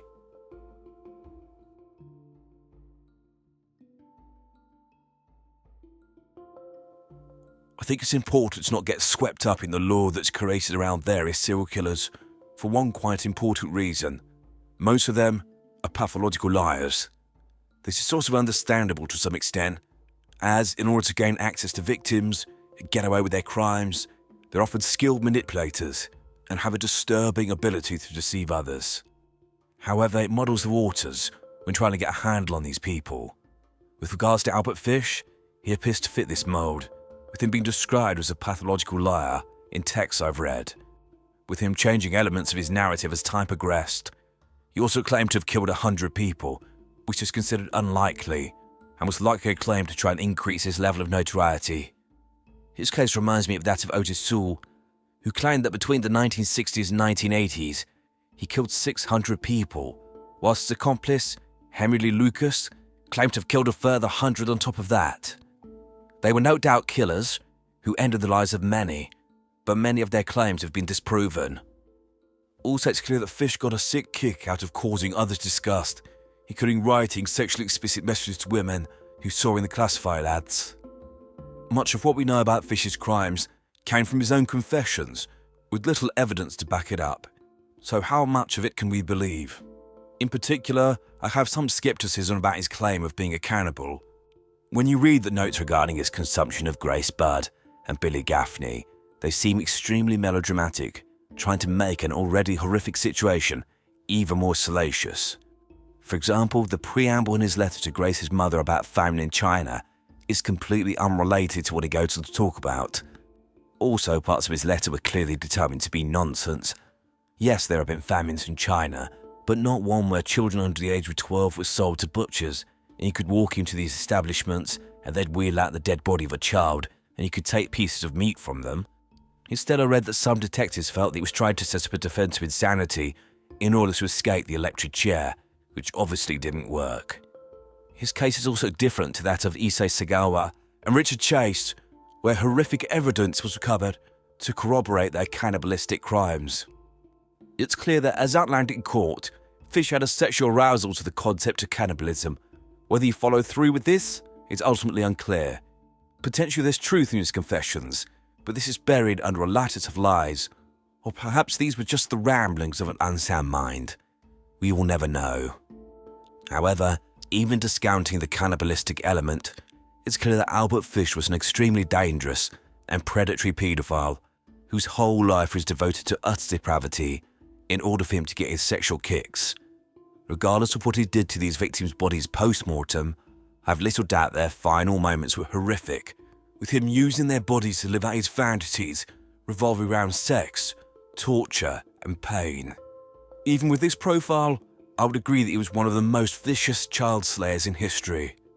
I'm no doubt Albert Fish killed many more children than we know about, and his true number of victims will likely never be known. In December 1998, 21-year-old Lindsay Quay went missing from her home in Stamford Road, Southport, in Merseyside, UK, leaving behind her 2 children and her 23-year-old husband, Mitchell Quay. Quay, like any concerned husband, appealed to the press for help finding his wife, but his demeanour was off-putting and highly suspicious, but he took it a step further, basically inviting the press into his life. Here is an example of one of these interviews.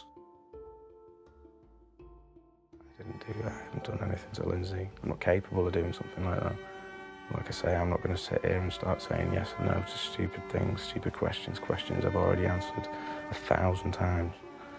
And just say again, and it's not a stupid question, it's a very serious question. Did you kill Lindsay? Wait and find out. By the point of this interview, Mitchell Quay had strangled Lindsay to death, dismembered her, and scattered her remains in separate areas of Southport. This man is a manipulative, remorseless monster.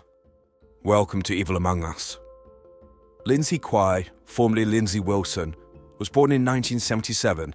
The youngest of 6 children, she was described as beautiful, fun-loving, happy, and a caring person by those who knew her. When she was 17 years old, she became pregnant with her first serious boyfriend, but 5 months into the pregnancy, they separated. Soon after this, she met Mitchell Quay, a casino worker who promised to help her raise the child, and the pair soon became inseparable. They married quickly, within 5 weeks of beginning their relationship. This was a warning flag which we'll return to later. In 1995, Lindsay gave birth to her first child, a daughter called Robin, and in 1997, the couple had their first child together, a son called Jack. Outwardly, everything seemed ideal. Lindsay was a young mother with 2 beautiful children. However, behind the scenes, in her short life, Lindsay was subjected to persistent violence and emotional abuse at the hands of her husband, a controlling, narcissistic coward who believed that he was smarter than everyone else. Heartbreakingly, after her death, a diary that Lindsay had written in since 1997 was uncovered, and this showed the depths of her despair and how unhappy she was. She dedicated this book to her children, and whilst we will never know, the content of the pages appears to indicate that she was leaving it for them, because she feared that her own life would soon come to an end. In the diary, she wrote, quote, "This book is for my kids, to let them know how hard my life was and how I tried my best to bring them up on my own, and let them know how much I love them." She also wrote, quote, "I hope you never have to go through anything that I had to go through. All I can say is, I've done my best. I hope it was good. One thing I've always done since the day you were born is make sure you knew I loved you. To my 2 babies." I've read reports which indicate repeated acts of violence within the family home. A neighbour recalled one occasion when Lindsay was 4 months pregnant with Jack, running down the road to get away from Quay, who had assaulted her and then proceeded to smash up the property. It's clear that Quay, as with other domestic abuse perpetrators, was a coward, a man who felt the need to achieve and maintain control over his wife. These individuals almost always have deep-seated fears of abandonment, and they feel that fear is the only way they can ensure their partner will not leave them, something they're unable to cope with. Between January 1998 and April 1998, Quay left the family home on at least 7 occasions. On the last occasion, apparently for good. This led Lindsay to write in her diary, quote, Mitch walked out, then came back. And on another occasion, she said, quote, "Gone, moved out again." Lastly, she wrote, quote, "So this time he's gone for good. Have had it with him." Rather than leaving it to the end, I wish to explain why Choir was acting in this way and give some context. One of an abuser's tools is withdrawing affection, where they withhold attention and caring in order to elicit a negative emotional response. A good example is ignoring their partner's phone calls or refusing to talk to them at home, etc.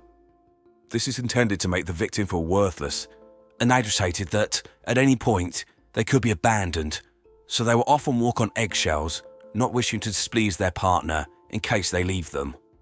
This includes the perpetrator leaving the family home when they'll inevitably go to another property and sit there imagining how upset their partner must be. However, this is all a facade.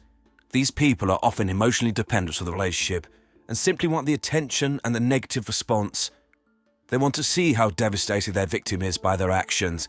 They want them begging for them to come home because this makes them feel powerful and dominant in the relationship. Of course, as with all domestic abuse perpetrators, it's one rule for them and one rule for the victim.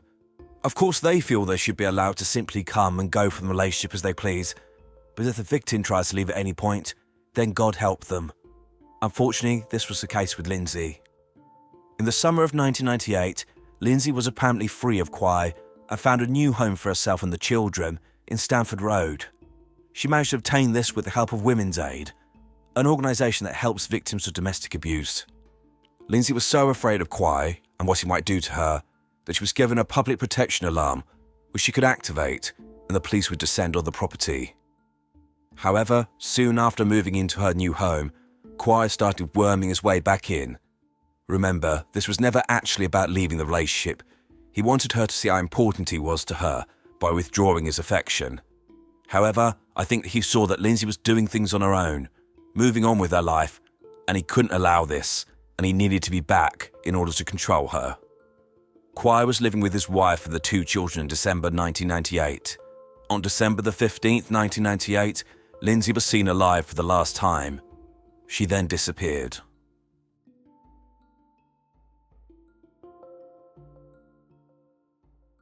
Despite Lindsay going missing in December 1998, her loving husband did not report her missing straight away. In fact, he'd never reported her missing at all. It was only in February 1999, over 50 days since her disappearance, that a concerned social worker for the children raised the alarm, due to not having seen Lindsay for some time. When the police eventually spoke to Choir, he had no explanation as to why he'd never reported his wife missing, with him claiming that he just assumed that she'd up and left one day. Whilst Lindsay may have left him, the police struggled to believe that she would have left her two children without a word before Christmas. Lindsay's family also could not believe it, and they knew Choir was lying. They had no doubt that Choir had hurt Lindsay, but it was a case of proving it. However, Choir, being the narcissist that he is, couldn't simply put his head down and get on with his life. Instead, he craved the media's attention. He went on morning television to make an appeal for his wife, and even invited journalists and a documentary film crew to follow him around. Everyone who came into contact with Choir was suspicious. He seemed to show no negative emotions when talking about the disappearance of his wife, the mother of his children, and instead seemed jovial, without a care in the world, with him later being dubbed the, quote, smiling killer. Choir obviously thought he was very clever, but the police knew almost immediately that he was the killer. Remember, the police had information which was not available to the public, including calls to 999 about the various reports of domestic violence that Lindsay had been subjected to. They'd also spoken to her friends and family, all of whom pointed the finger directly at Choir. In early February 1999, Choir made a claim that he'd seen Lindsay locally in the market and in a BMW being driven along. The police checked and found no evidence of this. However, what they did uncover was that since his wife's disappearance, Choir had been forging her signature in her benefits book so he could withdraw her money. On February the 27th, 1999, he was arrested on suspicion of murder and fraud. The police didn't have enough evidence to charge Choir with murder, but charged him with fraud, and he was convicted and given community service. I think the police were trying to psychologically intimidate Choir, showing him they knew he had done it and were not going away, and it was only a matter of time. A terrible part of this story is Lindsay's family having to continue to interact with Kwai on a regular basis because of the grandchildren. For 18 months, Lindsay's parents, including her father Peter Wilson, who made his feelings about Kwai clear, had to knock on the door of the man they knew killed their daughter at the home where she'd likely been murdered in order to collect the grandchildren. Kwai claimed that when the truth was revealed and he was exonerated, that Peter would owe him an apology. Kwai was reveling in the attention he was getting and using any opportunity to spin his web of lies, trying to portray himself as the victim, the concerned husband who had been abandoned by his wife, who was being persecuted by society. However, the attention always had to be on Kwai's terms, and after a year of being in the spotlight, Kwai was apparently sick of all the attention and so gave an interview, which was published in the papers, stating he no longer wanted the attention of the press. So, you have a man being followed around by a documentary film crew who's so sick of the media attention that he had to go to the papers to tell them to stop publishing stories about him. Clearly, the opposite is true. I believe that, after 12 months, Kwai was not getting the attention he was craving, and so had to reignite attention by claiming that he didn't want any further press coverage. I'm sure he was hoping that, by saying, "Don't look at me," people would be more fascinated and feel compelled to pay him more attention. Kwai's particular nemesis in the police was Detective Superintendent Jeff Sloan, who stated, quote, "He almost goaded me by going to the media. I just felt he was an egotist in exploiting the situation. He started to revel in his own notoriety." Kwai would antagonize the police, including sending DS Sloan a Christmas card with a bottle of hair dye with a note stating he should, quote, "get rid of the grey bits to have more confidence." We're all human beings, and if someone pisses us off, we naturally will expel more energy to try and bring that person down if we know they're ultimately in the wrong. Antagonizing a senior police officer who knows your secret and who has the whole weight of the police force behind them is not a smart move. This shows the complete delusion and narcissism of Mitchell Kwai, believing he was so clever that he could stick two fingers up at the authorities and they would not come after him. He was wrong. The walls were closing in on Kwai, and this clip appears to be his last interview before his downfall, where again, he is the victim, and he wishes the viewer to see that front and centre. The police have been working on this case for 18 months, convinced that Lindsay was dead, and although they didn't have a body, they were able to show there'd been no activity on her bank accounts, she had not kept any other appointments, and no one, aside from her husband, had apparently seen her since December 1998. In addition to this, they had records of his apparent violent behaviour towards her, and statements from her friends and family that outlined the same. They also had nothing from the inquiries which would give any indication that Lindsay would have ever left her children. In addition, the police found out that, on the day she was last seen alive, the 15th of December 1998, Lindsay had spoken to friends about meeting with a solicitor to finally divorce her husband. There was likely more information the police had, but I cannot find specific reference to it. I do know that they searched the family home, so potentially they found forensic evidence. Regardless, on the 7th of June 2000, 18 months after Lindsay went missing, Mitchell Kwai was arrested on suspicion of murder. He gave no information during interview, but this didn't matter. The circumstantial case was enough to charge him with the murder of his wife Lindsay. However, being charged seemed to open the floodgates, and Mitchell Kwai confessed to killing his wife.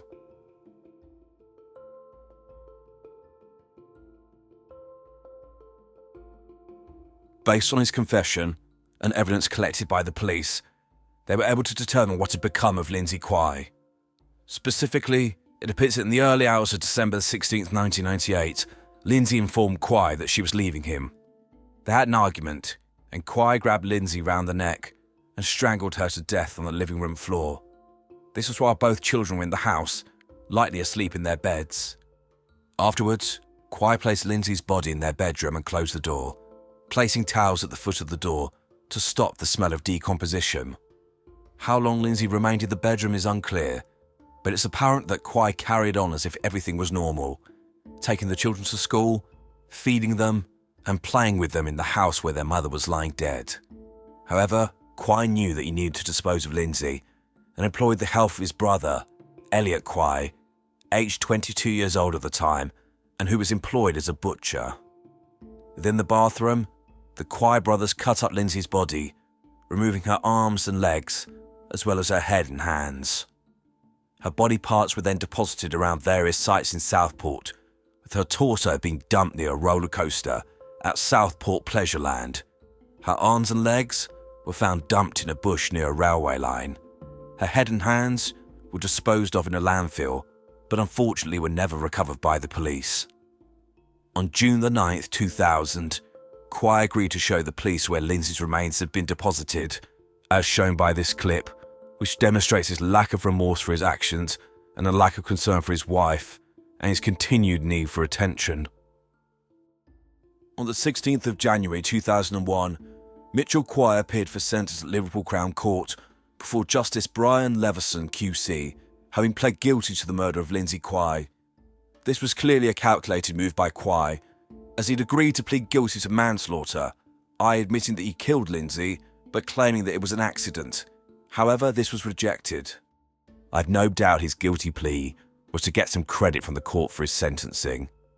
Justice Leveson described Quai as, quote, an evil cynic, and stated, quote, you killed your wife as long ago as December the 16th, 1998, in circumstances which I accept were not premeditated. What followed, however, was very different. Over the next 18 months, you embarked on a deception of breathtaking cynicism, appearing on the television and radio, bemoaning your wife's absence and castigating police for directing their attention towards you. He then sentenced him. Mitchell Quai was sentenced to life imprisonment with a minimum tariff of 17 years for the murder of his wife Lindsay. His brother Elliot Quai was sentenced to 7 years for dismembering and helping to dispose of Lindsay's remains.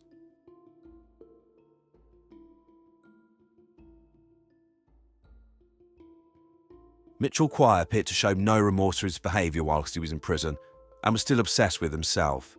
Psychiatric nurse Chris Keneally worked at the same prison as Quai and stated that he was, quote, one of the most unpleasant psychopaths he'd ever met.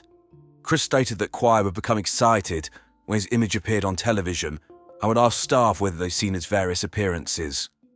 Chris said, quote, he seemed very disappointed. He expected that everyone in the prison would now recognise his star status, and he also expected to be treated as the celebrity that he felt he was. He was very upset that this did not happen. Quai first became eligible for parole in 2017, and this was denied. Lindsay's daughter Robin released a statement after this decision, which read, quote, it makes me feel a lot safer knowing he won't be getting out, and it's a little bit of justice for my mum, although nothing that ever happens will be enough justice. There's not much more to say, other than we are happy we can relax for a while and not constantly have it at the back of our minds. Quai again applied for parole in May 2022, but this was again refused by the parole board, who had ongoing concerns about his risk and him taking drugs in prison. The decision letter from the parole board stated, some concerns have also emerged about his conduct in relationships with friends, professional staff and other prisoners. Reports gave examples of instances where he'd acted on grievances and been aggressive towards others. There were also some concerns about his involvement with drugs in the prison. Professional staff have identified the need for further interventions to address Mr. Quai's risk in relationships and the risk of violence if he became preoccupied with a specific problem, struggled to deal with it, and still lacked the capacity to be in full control of his emotions. So, Mitchell Quai, now aged in his mid-40s, remains in prison, having served 22 years so far. The knockback from the parole board in 2022 means he's likely to have another hearing in 2024.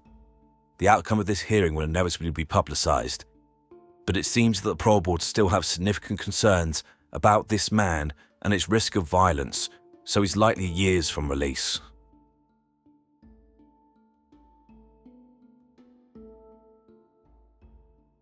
I keep returning to the issue of domestic abuse, and I make no apology for this, as it's insidious and one of the worst types of offences I've come across, given how underreported it is, its persistence, the profound psychological and emotional impact it has on its victims, but also the often fatal consequences of this type of behaviour. As I've said in a previous video, 2 women a week in the UK are murdered, either by a partner or a former partner. This is over 100 a year. In the US, this number is around 70 a month, so approximately 840 women a year, which is a staggering number. This is not to forget men who are killed by their female partners, but the opposite dynamic is obviously more common. During each of these videos on domestic abuse perpetrators, I hope to give a little more insight and understanding to their behaviours, warning signs, and also give advice.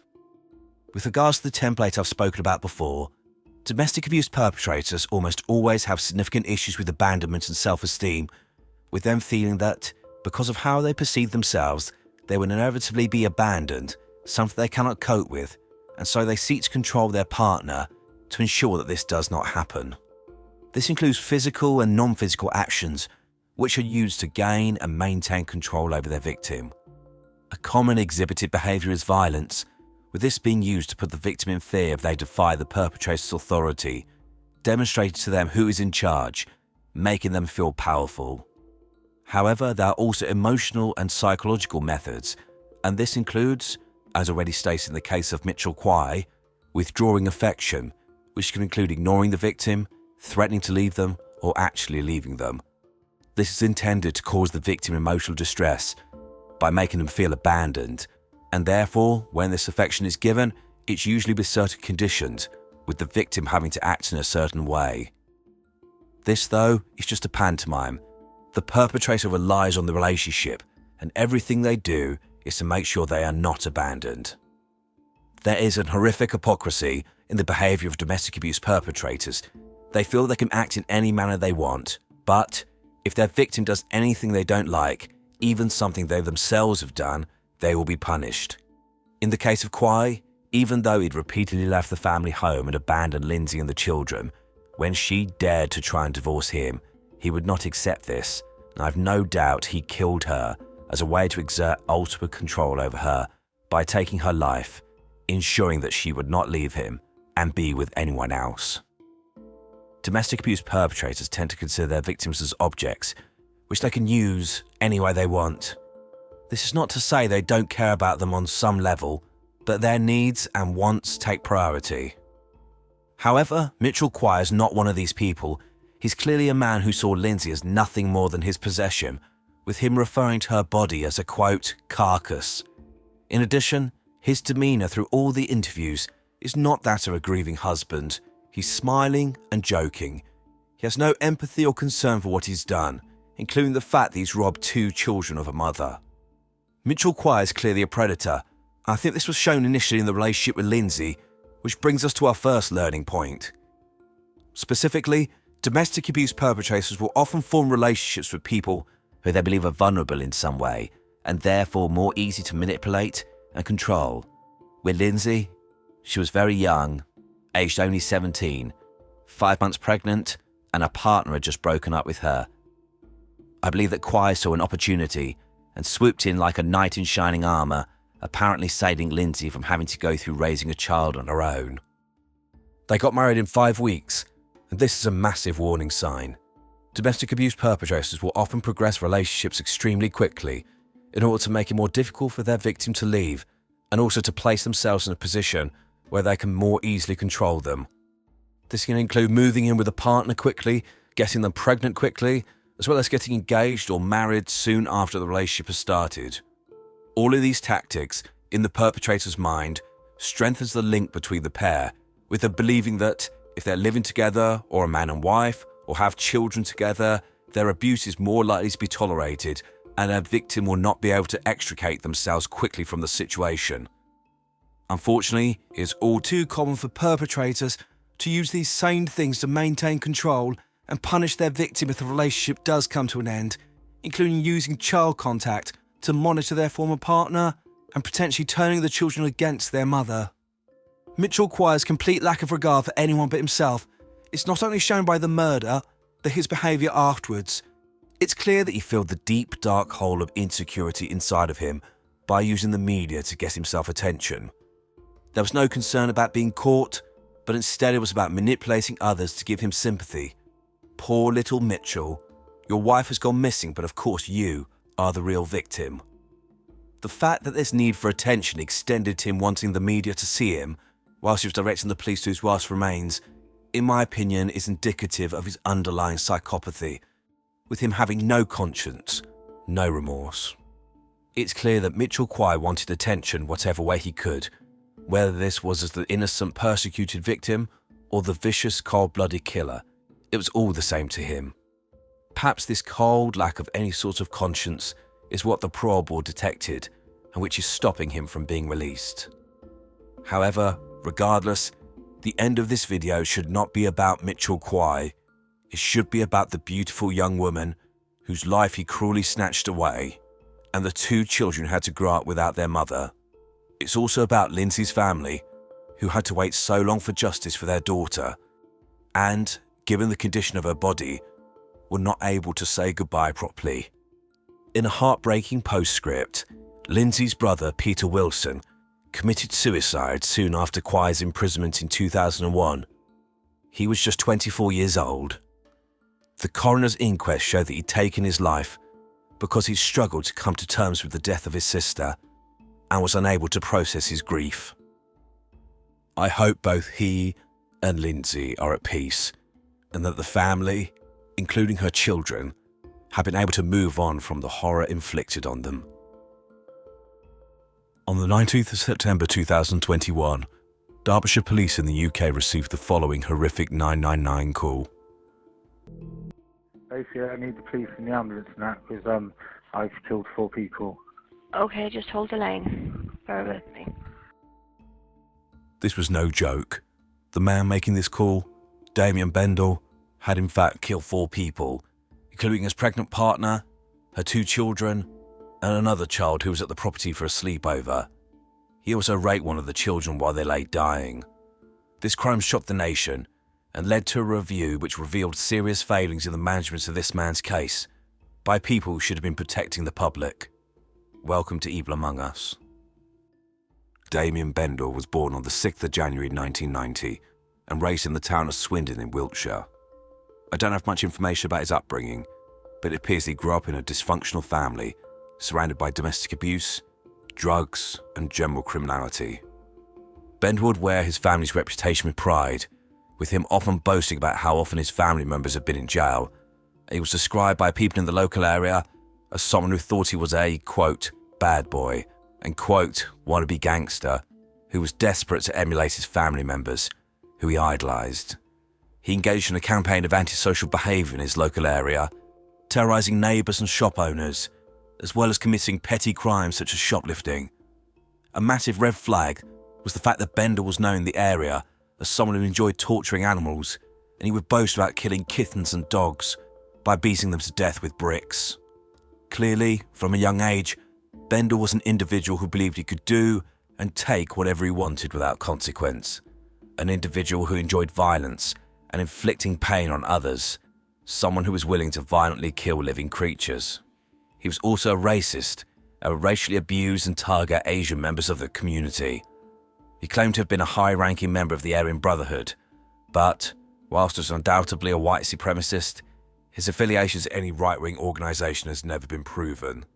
Throughout most of his life, Bendel was addicted to drugs, specifically cocaine and heroin, and he began using these when he was a teenager and began committing offences to get money to fund his habit. On the 20th of April 2010, he was stopped by the police who searched him and found cocaine on him, so he was given another caution. However, within 6 weeks, he committed his first serious offence, which he was caught for. On the 3rd of June 2010, Bendel attacked an Asian man walking alone in the street, and, when this individual resisted, he beat him before robbing him of his belongings. The beating this man received was far in excess of what was necessary to commit the offence. It was clear that Bendel was getting off on the use of extreme violence. Before the victim lost consciousness, he remembered Bendel racially abusing him while he punched him again and again and again. Bendel was soon caught and, on the 30th of June 2011, was sent to prison for 3 years for robbery. Bendel had interactions with various professionals in prison, one of whom described him as, quote, cold and calculated and quite psychopathic. He was assessed to be highly manipulative and a man fully in control of his emotions, who was willing to use extreme violence in order to get his own way. Bendel was released in August 2012 and seems to have stayed off the police's radar for a few years, but this obviously doesn't mean he wasn't committing crimes. During this time period, it's known now that he was violently abusing a woman who was terrified of him. Not much information is available about this woman, but I shall call her B. It's not clear what behaviour B was subjected to, but as I've tried to reinforce time and time again, the violence that people are willing to use behind closed doors towards people they supposedly love is often far worse than what they use towards others. So, considering this is a man who apparently enjoyed killing animals, I can only imagine the horror this woman was subjected to and fully understand why she felt unable to report this to the authorities until later, as he would have probably killed her had he found out.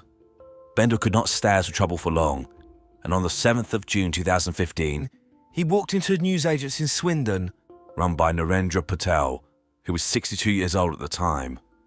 Mr. Patel later recalled, quote, "He was pacing up and down the shop, looking out the window. I was suspicious as soon as he came in. I kept a close eye on him. I remember he phoned someone and was still staring out the window before he finished a call and moved over to the fridge. He was lurking there for a while before deciding to buy some cold drinks. I put them into a bag for him, and then he went back to the window and made a second call. After finishing that second call, he came back to the counter and pulled up his sleeve and showed me a knife with a blade of about 7 inches.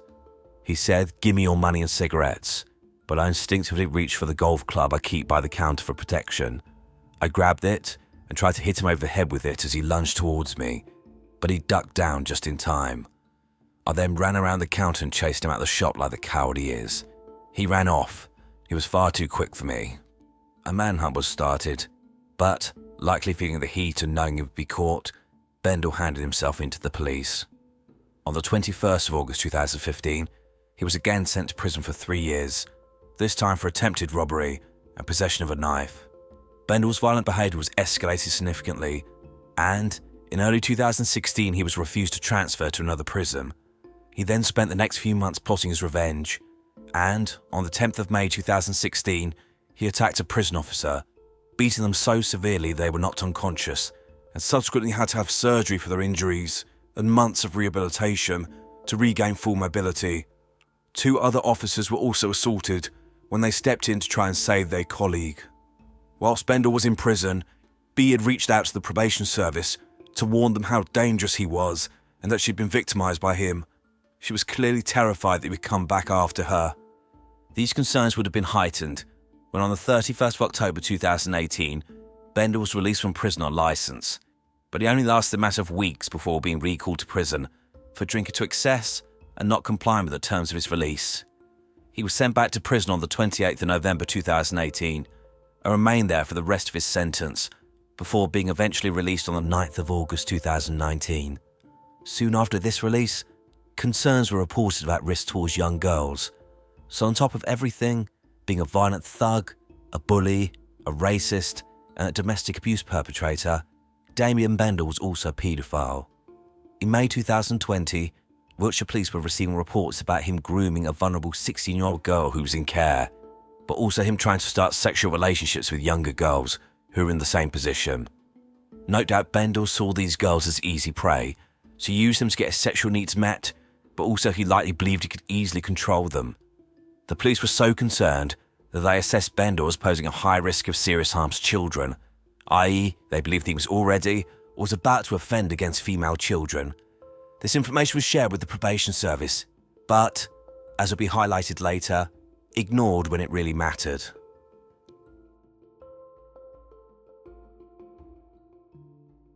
The real danger of psychopaths like Damien Bendel is their ability to charm and manipulate.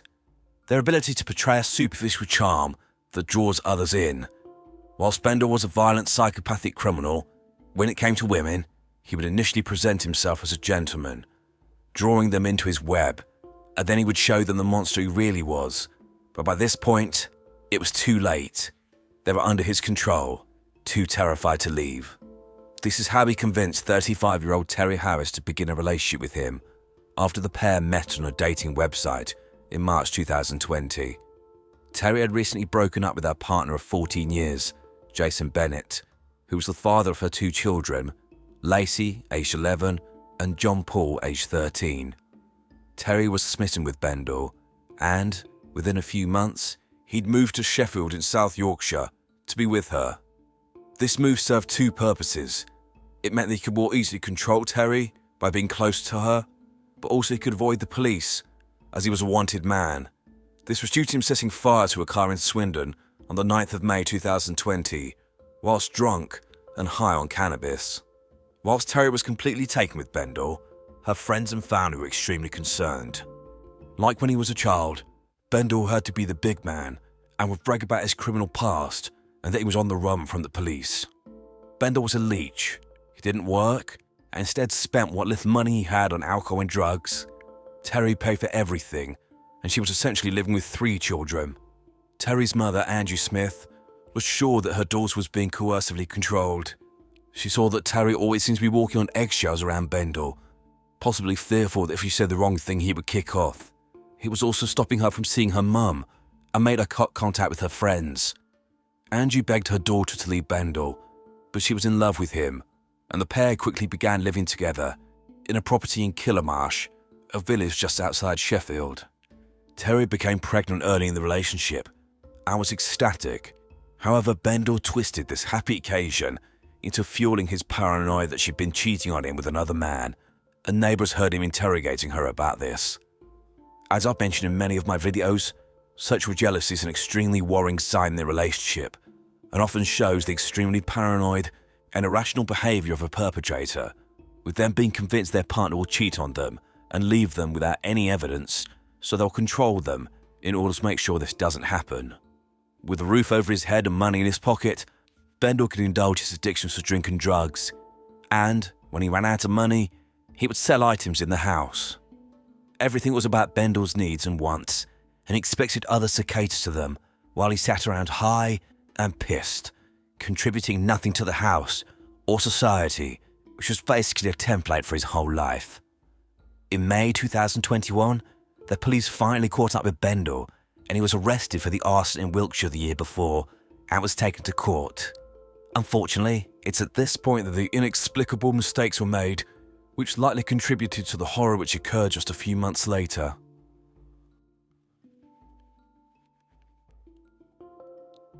In both the US and the UK, and likely courts across the world, it's common for a report to be prepared by probation to assist in sentencing. In America, I believe this is called a pre-sentence investigation. In the UK, it's simply called a pre-sentence report. In the UK, this document basically contains the probation officer's analysis of the offence itself, but in a wider context, is to assess the risk of the individual by taking into account various factors, including previous criminal history, level of remorse, motivation to change, etc. This document should be a thorough breakdown of the individual, taking information from various sources, for example police intelligence, and giving the court an indication of whether this person is safe to be in the community and could be supervised by probation, or whether they need to be sent to prison to protect the public. Unfortunately, the probation officer who wrote the report did not do their job. They appear to have based their observations and conclusions solely on what Bendel said, a charming but dangerous psychopath. He made statements about wanting to change and how, this time, he would comply with the rules. The officer made no inquiries with anyone or checked his long criminal history. If they had, they would have seen his history of violent behaviour, both in and out of prison, warning flags everywhere about his behaviour towards partners, and concerns about his risk towards children. Due to this lack of diligence, they told the court that in their assessment, Damien Bendel posed a low risk of serious harm to partners and to children, i.e. no risk at all. They also recommended that Bendel not go to prison and instead be subject to a curfew at the property he was living in with Terry Harris.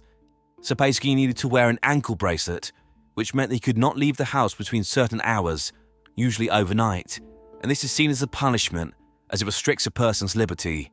I'm not sure what the thinking is in America, but in the UK, curfewing a domestic abuse perpetrator to an address with a partner, let alone a pregnant partner, is potentially extremely dangerous. It basically means that perpetrators are forced to be in the property with their victim for as long as the curfew is in place. Being in the home for more time often leads to more conflict and increases the chance of an incident occurring.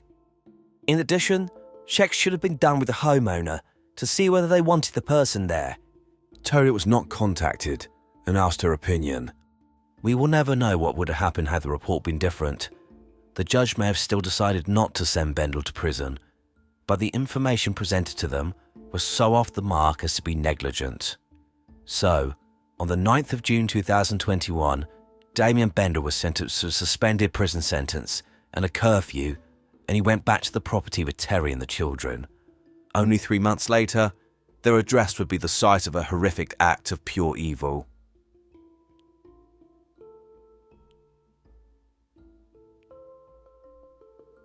In the late evening of the 18th of September 2021, Damien Bendel was in the property with Terry Harris and her 2 children, John Paul, aged 13, and Lacey, aged 11, who were getting ready for bed.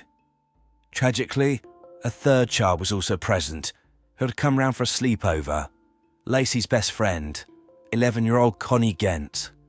Bendel claimed later he'd been on a 3-day cocaine binge by this point.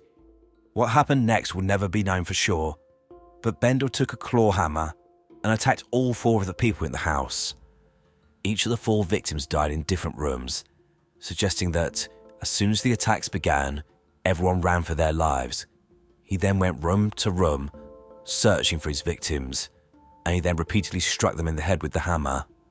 The attacks were so vicious that their skulls were described as being, quote, smashed in with the force of the attack. The whole house was covered in blood.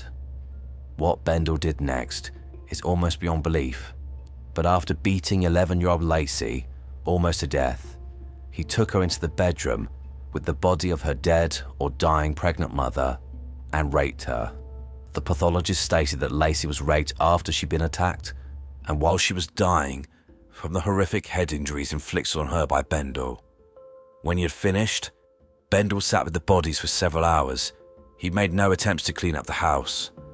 He was then caught on CCTV carrying a bag which contained John Paul's Xbox.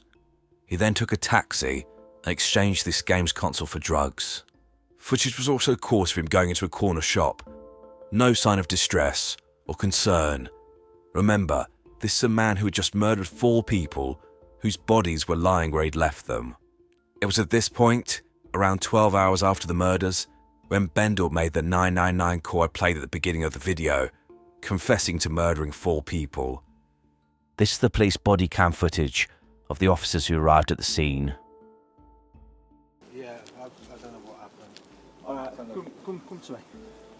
Mate, have you got anything on you that you shouldn't have? No, there's no weapons or nothing. Right, do you just want to undo your coat? Have you armed yourself? Yeah. You have? Have you stabbed yourself, mate? I can see blood on your hands. Yeah. Anywhere else? Just my chest, 4 inches in with a bread knife. Can we have a look? Yeah, and one on the stomach. I bled quite.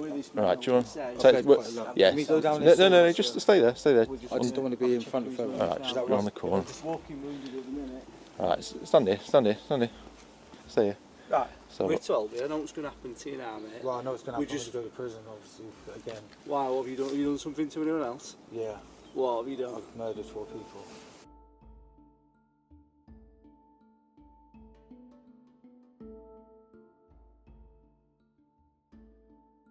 He's been calm and compliant, but he's got some stab wounds to his chest. They're not oozing blood, but he's saying that his family are inside and that he believes he has murdered them. Do you want to go? Are you alright for me to go in? Yeah.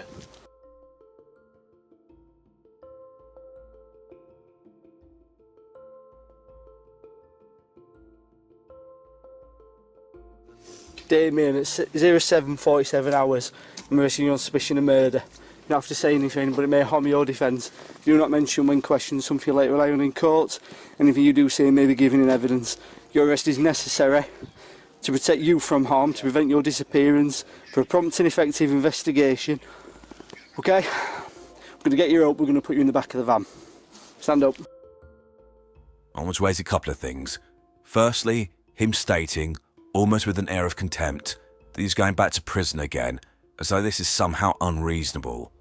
Also, his half-baked attempt to end his own life. No doubt everything about this situation was about control. He called the police so he could control the narrative. He harmed himself to make himself look like a man who was so horrified by what he'd done that he tried to end his own life. This was ignoring the fact that it would later be easily proved that he was so distressed that he didn't call the police or an ambulance and instead went out to score drugs by selling the possessions of a child he'd just murdered. Bendel was all ready with his defence, telling the officers, quote, "The whole house is covered in claret. I used a hammer. I didn't realise what I'd done." He also reinforced them that he'd been on a drug bender for the last few days. I was so high, he couldn't remember a thing. However, this callous, evil monster couldn't help but brag about his crimes, saying to the officers, quote, "I bet you don't get 4 murders in Killamarsh, do you?" As though the police would somehow be excited they were in the presence of a celebrity, and should be somehow in awe of the coward who ended the lives of children. There was no dispute about who had committed the offences, and Damien Bendel was charged with 4 counts of murder, as well as 1 count of rape, and was remanded into custody to await his fate.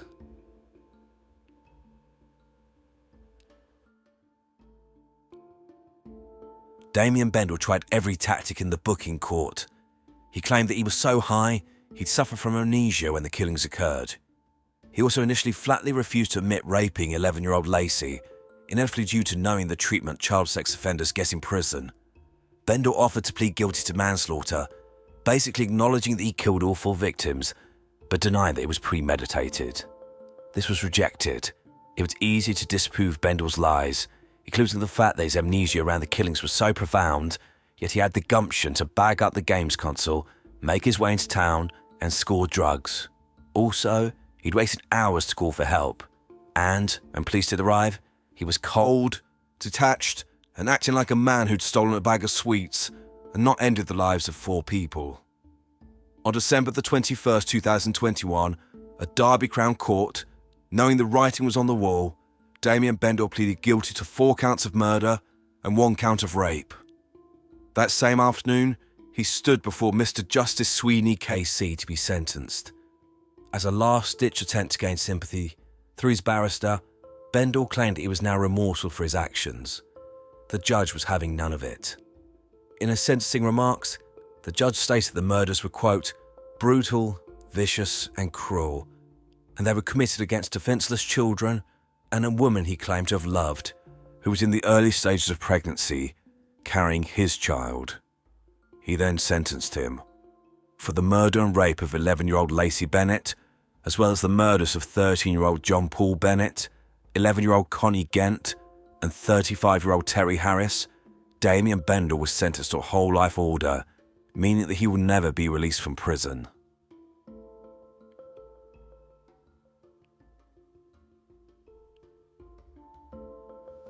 The agony the families of the victims suffered is beyond description.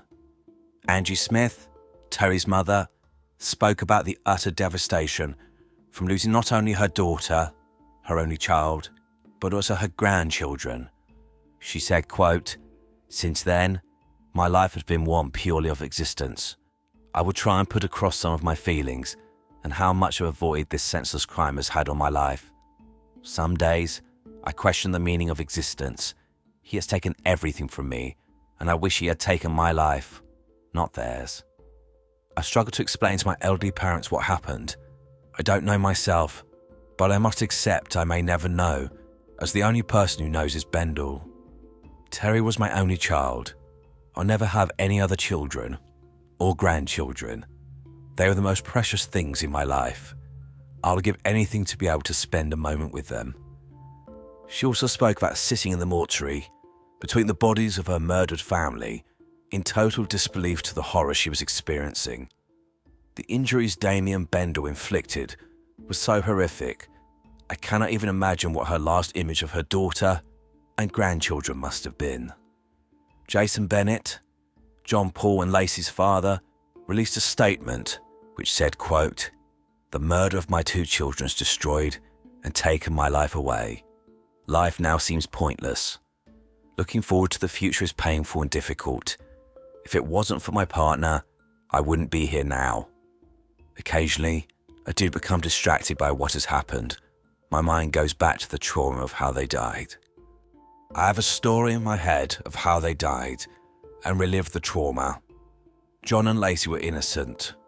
So many family and friends have been traumatized. I won't see them grow up or be given the opportunity to be a granddad. I'm angry their life, their future has been taken. I'm lost without them. I need them. Just 9 days after his little girl was murdered, Charlie Gent, father of little Connie, agreed to be interviewed as he wanted to share an important message, which I think needs to be shared with all of you. Connie had the ability to always make me smile. She was like my best friend. There are no words. I'm gonna miss my baby girl. It is just 9 days since Charlie Gent was told his 11-year-old daughter Connie was one of 4 people who'd been killed during a sleepover at her best friend's house. Connie was one of the nicest girls you'll ever meet, I suppose. She was special. She could have been anything she wanted to be.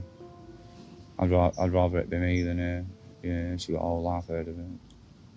Charlie had been told just a few hours after Connie's body was discovered at the house in Killarmarsh in Derbyshire last week. Since I found out, it doesn't even feel real. I wake up every morning and hope. Yeah, it's all been a bad nightmare, but yeah, it hasn't. Connie's best friend Lacey Bennett was also killed that night. They'd spent their last day setting up a sweet stall to raise money for charity. They would often sleep over together, not something her father ever worried about. The last thing you think of, innit, when, like, your daughter's sleeping out, they're having a good time, aren't they? Not a million ways round. You could try and change it or change the events leading up to it. Place blame everywhere you want, but I don't know. It'll eat you alive, I think, in the end, won't it? Charlie says he wants people to know about the fun times he had with the daughter he's lost and wanted to be interviewed to urge parents to value their time with their kids. He never knew his most recent day with Connie would be their last. Anything you remember about that day? Yeah, just how good she felt to hold. And how safe she made me feel. He says he can now only treasure the memory of every day they spent together.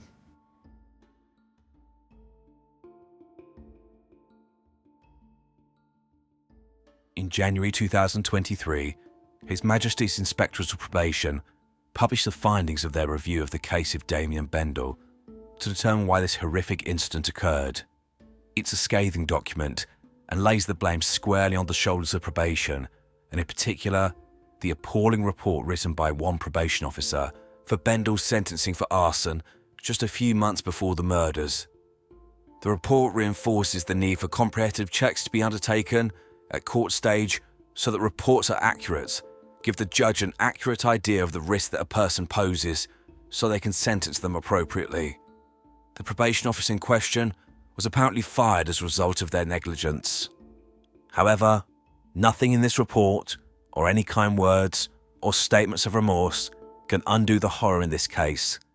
Hopefully learning will be taken from this report, but it's far too little, far too late.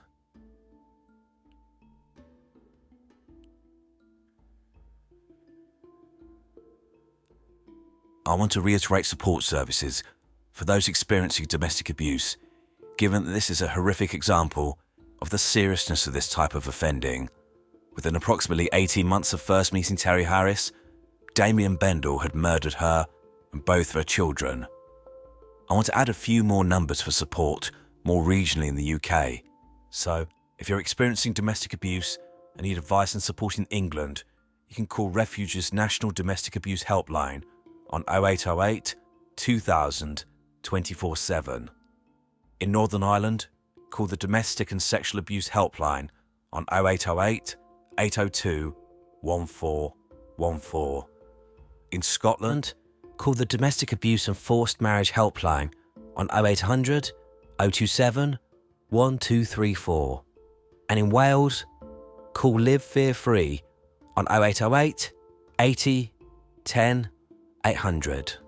If you're in the US, call the National Domestic Violence Hotline on 1-800-799-SAFE. You You can also get additional support from the website for each of these organisations, and all the contact information will be in the description box. Also, I need to mention Clare's Law, which is a way for people to access information from the police if they're concerned that they or a loved one are in a relationship with a domestic abuser. The point of this scheme is to enable people to find out about the history of these men. It's named after a woman called Claire Wood, who, aged just 36, was murdered in February 2009 by her ex-boyfriend, George Appleton, who then killed himself a few days later. Appleton had a history of violently abusing his partners and was known to the police as being an extremely dangerous man. The scheme is officially known as the Domestic Violence Disclosure Scheme in England and Wales, and in Scotland it's known as the Disclosure Scheme for Domestic Abuse. In Northern Ireland, it's called the Domestic Violence and Abuse Disclosure Scheme. For each force area, they have a form you can fill out on their website. So, for example, if you type in Clare's Law Essex Police, you get taken to this website. You then add your postcode to make sure you're communicating with the right force, and then you're given options of how you want to gain a disclosure, either online or in person. Most forces will look to give you information within 28 days. My personal preference would be to go into a police station and ask them about the scheme. Then, you can fill in the forms in a place of safety. You won't be handed a huge file. The scheme doesn't allow you to get all information. It's about proportionality. Someone will determine what they think you need to know. I know that doesn't sound great, but if there's information to suggest that you or someone else is in danger, you will be told.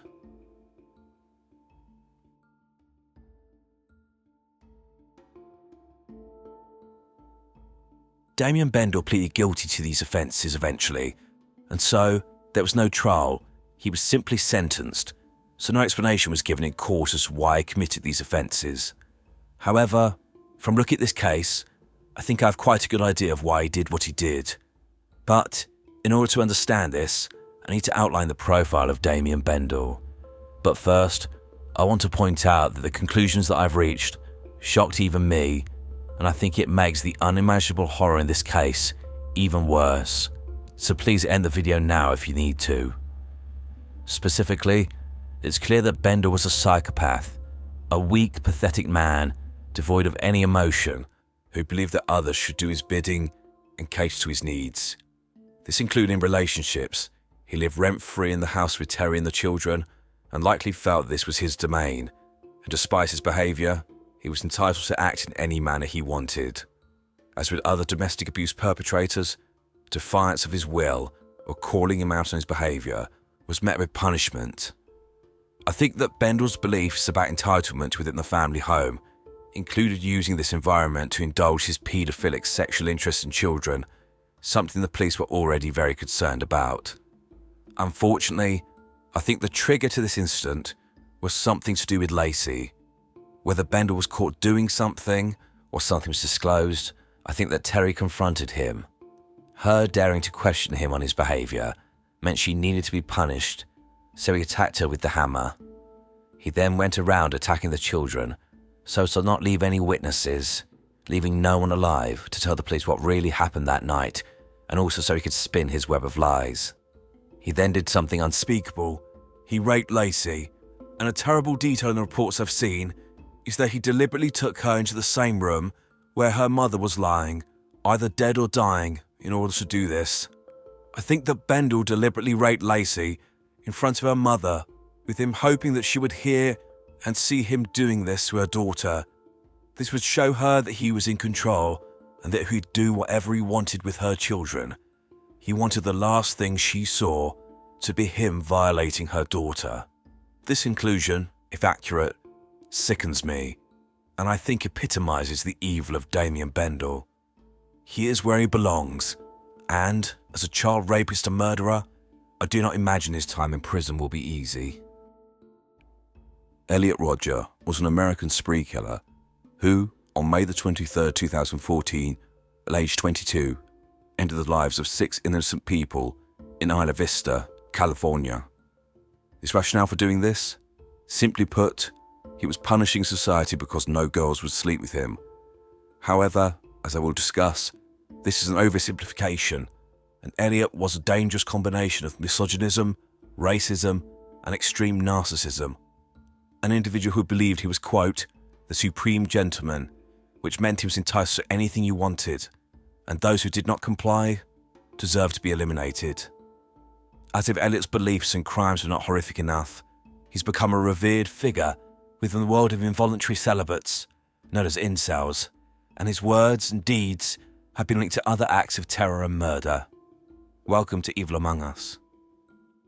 Elliot Oliver Robertson Roger was born on the 24th of July 1991 in London in the UK to his Malaysian Chinese mother Lee Chin and his father, British filmmaker Peter Roger. I tend to refer to the subjects of my videos by their last names, but as his first and last names could both be first names, I'm just going to refer to him as Elliot, otherwise it may cause confusion, mainly to myself. Also, there's plenty of information about Elliot's upbringing from official sources. The intricacies of his life, including his perception of his situations and people, is contained within his manifesto/autobiography, which he completed just prior to his death. This 137-page diatribe, entitled, quote, My Twisted World, is a fascinating and yet horrifying piece of prose, filled with hate, self-delusion, perceived persecution, and self-entitlement. It's a chilling document when you consider that it's basically the rambling self-delusion of a murderer who, by the time of writing it, had already decided to execute members of society because he could not get what he wanted. It begins with the following paragraph, quote, Humanity. All of my suffering on this world has been at the hands of humanity, particularly women. It has made me realize just how brutal and twisted humanity is as a species. All I ever wanted was to fit in and live a happy life amongst humanity, but I was cast out and rejected, forced to endure an existence of loneliness and insignificance, all because the females of the human species were incapable of seeing the value of me. This is the story of how I, Elliot Roger, came to be. This is the story of my entire life. It is a dark story of sadness, anger, and hatred. It's a story of war against cruel injustice. In this magnificent story, I'll disclose every single detail about my life, every single significant experience that I've pulled from my superior memory, as well as how these experiences have shaped my views of the world. This tragedy did not just happen. I didn't want things to turn out this way, but humanity forced my hand, and this story will explain why. My life did start out dark and twisted. I started out as a happy and blissful child, living my life to the fullest in a world I thought was good and pure. I will refer to this document throughout this video to highlight key moments in Elliot's life and how he perceived them, and how he devolved into a killer. Elliot was raised in a privileged household, in large part due to his father's work as a professional photographer and then a filmmaker, with him being the assistant director on the original Hunger Games movie in 2012. His mother was also involved in the film industry, and Elliot wrote about attending preschool at Dorset House School, West Sussex, where fees begin at around £10,000 a year, so around $12,000. Elliot also described going on frequent holidays abroad, and some years later, even walking the red carpet for the premiere of Star Wars Episode 1 in 1999 due to his mother's friendship with George Lucas. Just before his 5th birthday, his parents gave birth to a sister, Georgia. Soon after this, the family moved to California so his father could be at the heart of the film industry. I think the initial seeds of what Elliot became were sown during these early years. Obviously, people with means who have children will try and give them the best life possible and the best experiences, which is completely understandable. However, I think this needs to be balanced with a reality check, showing them you need to earn things, they're not just handed to you. Just because you come from this background, it doesn't automatically make you special. The true measure of a man is not the size of his bank account. However, I think, for whatever reason, Elliot was not taught this as a child, and he felt entitled to special treatment from others, believing that he was superior, and that it was everyone else's job to recognise this and cater to his needs. At age 7, Elliot's parents separated. It's clear from his own writings this had a significant impact on him, as it took him completely by surprise. Elliot wrote regarding this, quote, Very shortly after my 7th birthday, the news came.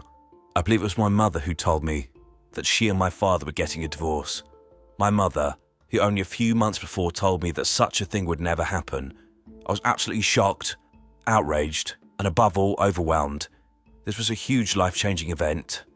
I think that this is the first signs of issues with women, with the tiny seed being planted in Elliot's mind that the woman he trusted most in the world, his mother, had essentially lied to him. Soon afterwards, Elliot's father began a relationship with a Moroccan film actress called Soumaya Akaboun. However, clearly there was conflict between her and Elliot, with him writing, quote, "For the initial period of her being a new member of the family, we got along well, she was quite fun. But soon, she would start to discipline me in a harsh way that I wasn't used to. I felt that because she wasn't my real parent, she had no right to discipline me in such a way, and so I rebelled. That's where the first conflicts arose. There would be many more to come in later years." This was likely Soumaya trying to instill boundaries on Elliot's behaviour, but, likely because he thought he was special and should be allowed to act in any way he wanted, he did not take kindly to this. And, as the years progressed, it's clear that Elliot saw Soumaya as a thorn in his side, with him writing that when he was 9 years old, quote, "I started to have intense conflicts with Soumaya.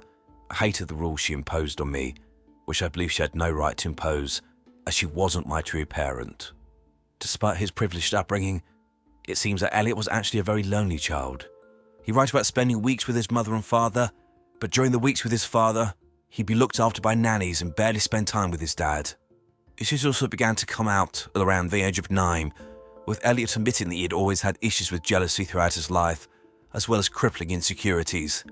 With the latter of these, Elliot was upset he was short for his age and played basketball, believed this would somehow make him taller.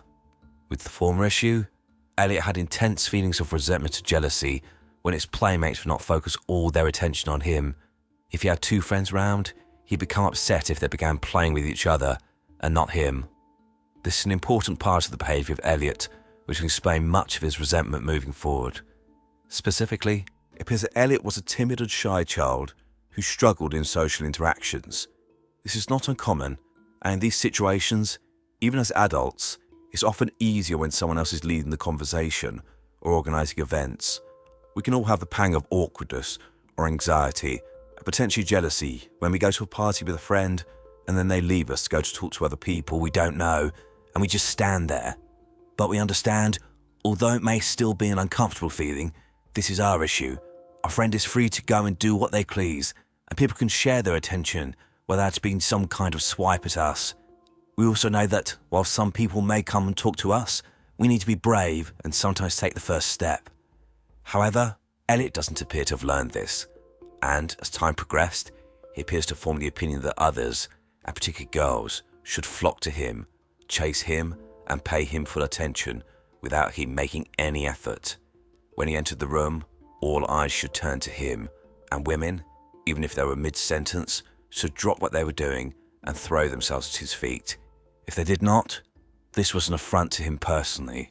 Moving forward several years, Elliot became a brother when he was 12 years old, with his father and Soumaya having a baby boy called Jazz. Elliot seemed excited to become a brother, but unfortunately, as his brother grew, Elliot began to see him as a rival, someone who might surpass him and take attention away from him, something he could not stand. All through his early years, it appears that his mother and stepmother would arrange playdates with other children and try to get Elliot to socialise. But by the time he was 13, he had only one friend and struggled to socialise with others. He found solace in online gaming as a distraction from, quote, "the harsh realities of life I was too scared to face." Elliot was teased by girls in middle school, and one in particular seems to have led him to develop a hatred of girls. He began acting up as a way to get attention, with him writing prophetically, quote, "As middle school approached its ultimate end, I was having a miserable time there. I was extremely unpopular, widely disliked, and viewed as the weirdest kid in the school. I had to act weird in order to gain attention. I was tired of being the invisible shy child. Infamy is better than total obscurity." High school was an even bigger challenge for Elliot, as he was now going through puberty, and he stated, quote, "I developed a very high sex drive and would always remain like this. This was the start of hell for me. Going through puberty utterly doomed my existence. It condemned me to a life of suffering and unfulfilled desires. Even at that young age, I felt depressed because I wanted sex, yet I felt unworthy of it. I didn't think I was ever going to experience sex in reality, and I was right. I never did. I was finally interested in girls, but there was no way I could ever get them, and so my starvation began. The boys in my grade talked about sex a lot. Some of them even told me they had sex with their girlfriends. This was the most devastating and traumatizing thing I've heard in my life. Boys having sex at my age of 14. I couldn't fathom it. How is it they're able to have such intimate and pleasurable experiences with girls while I can only fantasize about it? I frequently started asking myself, this was an all-boys school. How in the hell were these boys able to meet girls to have sex with? I wondered. I hoped they were lying. I hoped against hope. Hearing that really shook me to the core. Words cannot describe how much hatred and envy I felt for those boys. That hatred would only fester the more I suffer from my sexual starvation. I was too scared to tell anyone about it, and I hid it well, for a time. These recent events caused me to withdraw even further away from the world. I drowned all of my misery in my online games. Elliot described his schoolmates bullying him, whilst apparently then returning to their attractive girlfriends. He had scathing resentment towards the bullies, but more so towards the girls they were with. Why did they choose these bullies over him? At the age of 17 years old, Elliot's mindset became more radicalized, and he began devolving into the spiteful, hate-filled individual that 5 years later would go on a killing spree. He wrote that, quote, "One day I found some posts on the internet about teenagers having sex, and I was once again reminded of the life I've been denied. I felt that no girl would ever want to have sex with me, and I developed extreme feelings of envy, hatred and anger towards anyone who has a sex life. I saw them as the enemy. I felt condemned to live a life of lonely celibacy, while other boys were allowed to experience the pleasures of sex, all because girls didn't want me. I felt inferior and undesirable. This time, however, I couldn't just stand by and accept such an injustice anymore. I refused to continue hiding away from the world and forgetting about all the insults it's dealt to me. I began to have fancies of becoming very powerful and stopping everyone from having sex. I wanted to take their sex away from them, just like they took it away from me. I saw sex as an evil and barbaric act, all because I was unable to have it. This was the major turning point. My anger made me stronger inside. This is when I formed my ideas that sex should be outlawed. It's the only way to make the world a fair and just place. If I can't have it, I will destroy it. That's the conclusion I came to, right then and there. I spent more time studying the world, seeing the world for the horrible, unfair place it is. I then had the revelation that just because I was condemned to suffer a life of loneliness and rejection doesn't mean I am insignificant. I have an exceptionally high level of intelligence. I see the world differently than anyone else. Because of all of the injustices I went through and the worldview I developed because of them, I must be destined for greatness. I must be destined to change the world, to shape it into an image that suits me. Elliot seemed to have spent the next 2 years turning further in on himself, reading books that reinforced his increasingly misogynistic attitudes, cutting himself off from the real world, and losing himself in video games where he would end up in arguments with people if they even mentioned having a girlfriend. On the rare occasions that Elliot would go out with males his own age, and there were girls present, he would sit there and see that these girls had the disrespect to talk to these men and not focus all their attention on him. The really curious thing about Elliot's ramblings is there's almost not a single instance of him ever talking to a girl or going on a date and being rejected. This wouldn't justify his beliefs, but it would enable some level of understanding. Rather, it seems he literally sat on the sidelines, growing more and more resentful whenever he saw any man and woman his age interacting, not trying to do anything about his situation and likely making him unapproachable. I mean, imagine you're a woman walking up to the table with two men, and each time you're trying to interact with one of them, the other is becoming more and more irritable, rude and obnoxious. You're hardly going to want to talk to that person. But in Elliot's world, women should be throwing themselves at his feet, begging him to have sex with them whilst he does nothing, because he was entitled to this. He was special, but the world just couldn't see it. He wasn't the problem. Everyone else was.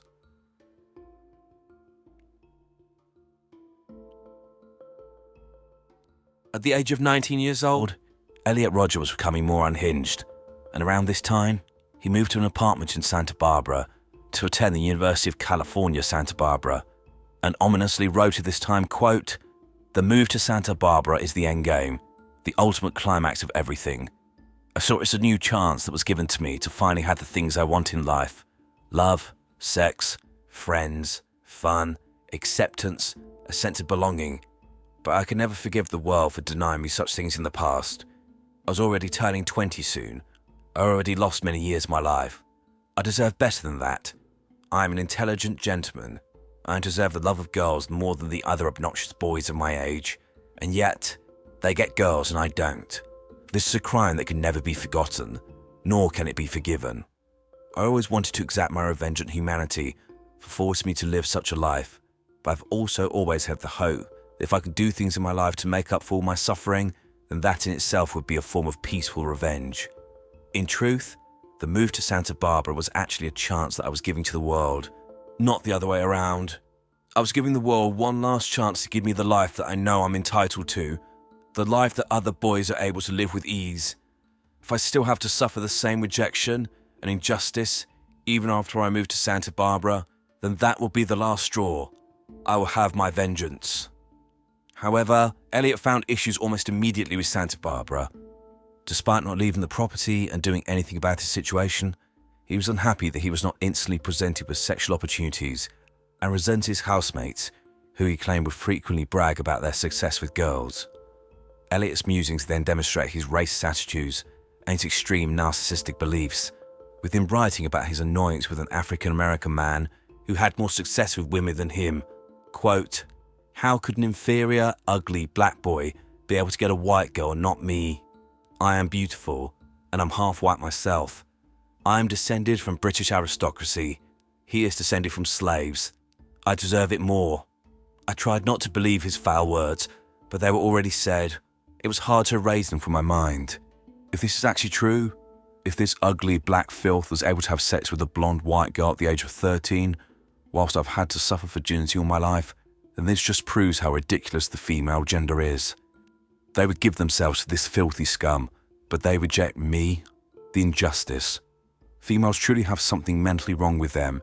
Their minds are flawed, and at this point in my life, I was beginning to see it. The more I explored my college town of Isla Vista, the more ridiculousness I witnessed.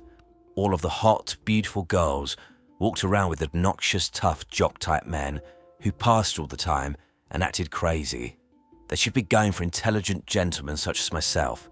Women are sexually attracted to the wrong type of men. It's a major flaw in the very foundation of humanity. It's completely and utterly wrong in every sense of the word. As his truth fully dawned on me, I became deeply disturbed by them, deeply disturbed, offended, and traumatized. College was like a red rag-tailed bull for Elliot. He was surrounded by thousands of young couples, and each time he saw this, he became more and more enraged about his apparent injustice in life. He deserved these things, yet no one was simply handing this to him. So, in his mind, no one should have anything. Around this time, Elliot began recording videos to upload to YouTube, moaning about how unfair his life was, and he appears to have driven round specifically looking for situations to antagonize himself, and then filming them, as shown by this video. Elliot Roger here. I'm just sitting in my car right now, enjoying the view of the beach. And my view has been ruined by this sight right here. In front of me, sitting right there on that bench, is a young couple. I was enjoying such a nice view until they came and sat down and started kissing. This is the reason why life isn't fair. Why can't I experience something like that? I have to show everyone why I hate the world, because no girl would do this with me. I hate them. I hate them so much. It's not fair. Life is not fair. Elliot soon began acting on his anger, initially in small ways, including following a couple out of Starbucks and throwing his coffee over their car, and later filling a super soak with orange juice and squirting couples in the park. Elliot wrote, quote, "It was around this point in my life that I realized I was capable of doing such things. I would happily do such things. I was capable of killing them, and I wanted to. I wanted to kill them slowly, to strip the skins off their flesh. They deserve it. The males deserve it for taking the females away from me, and the females deserved it for choosing those males instead of me. Ever since I was 17, I often fantasized about becoming powerful and inflicting suffering upon everyone who has wronged me in the past, but never thought I'd actually do it. At this point, after going through so much suffering and injustice, all of my innocence had been swept away. The world had been cruel to me, and it moulded me to become strong enough to actually have the capability of returning that cruelness to the world. I'd never been a violent person in nature, but after building up so much hatred over the years, I realised that I wouldn't hesitate to kill or even torture my hated enemies if I was given the opportunity. In around 2012, Elliot began to plan for, quote, the day of retribution, where he would take revenge on society, and especially the girls who shunned him. He stated, quote, my first act of preparation was the purchase of my first handgun. I did this quickly and hastily, at a local gun shop called Galetta Gun and Supply. I'd already done some research of handguns. I decided to purchase the Glock 34 semi-automatic pistol, an efficient and highly accurate weapon. I signed all the papers, was told my pickup day was in mid-December. That fell in nicely, because that was when I was planning on staying in Santa Barbara till. After I picked up the handgun, I brought it back to my room and felt a new sense of power. I was now armed. Who's the alpha male now, bitches? I thought to myself, regarding all of the girls who've looked down on me in the past. I could give Mad my new weapon before locking it up in my safe and preparing to go back to my hometown for the winter break.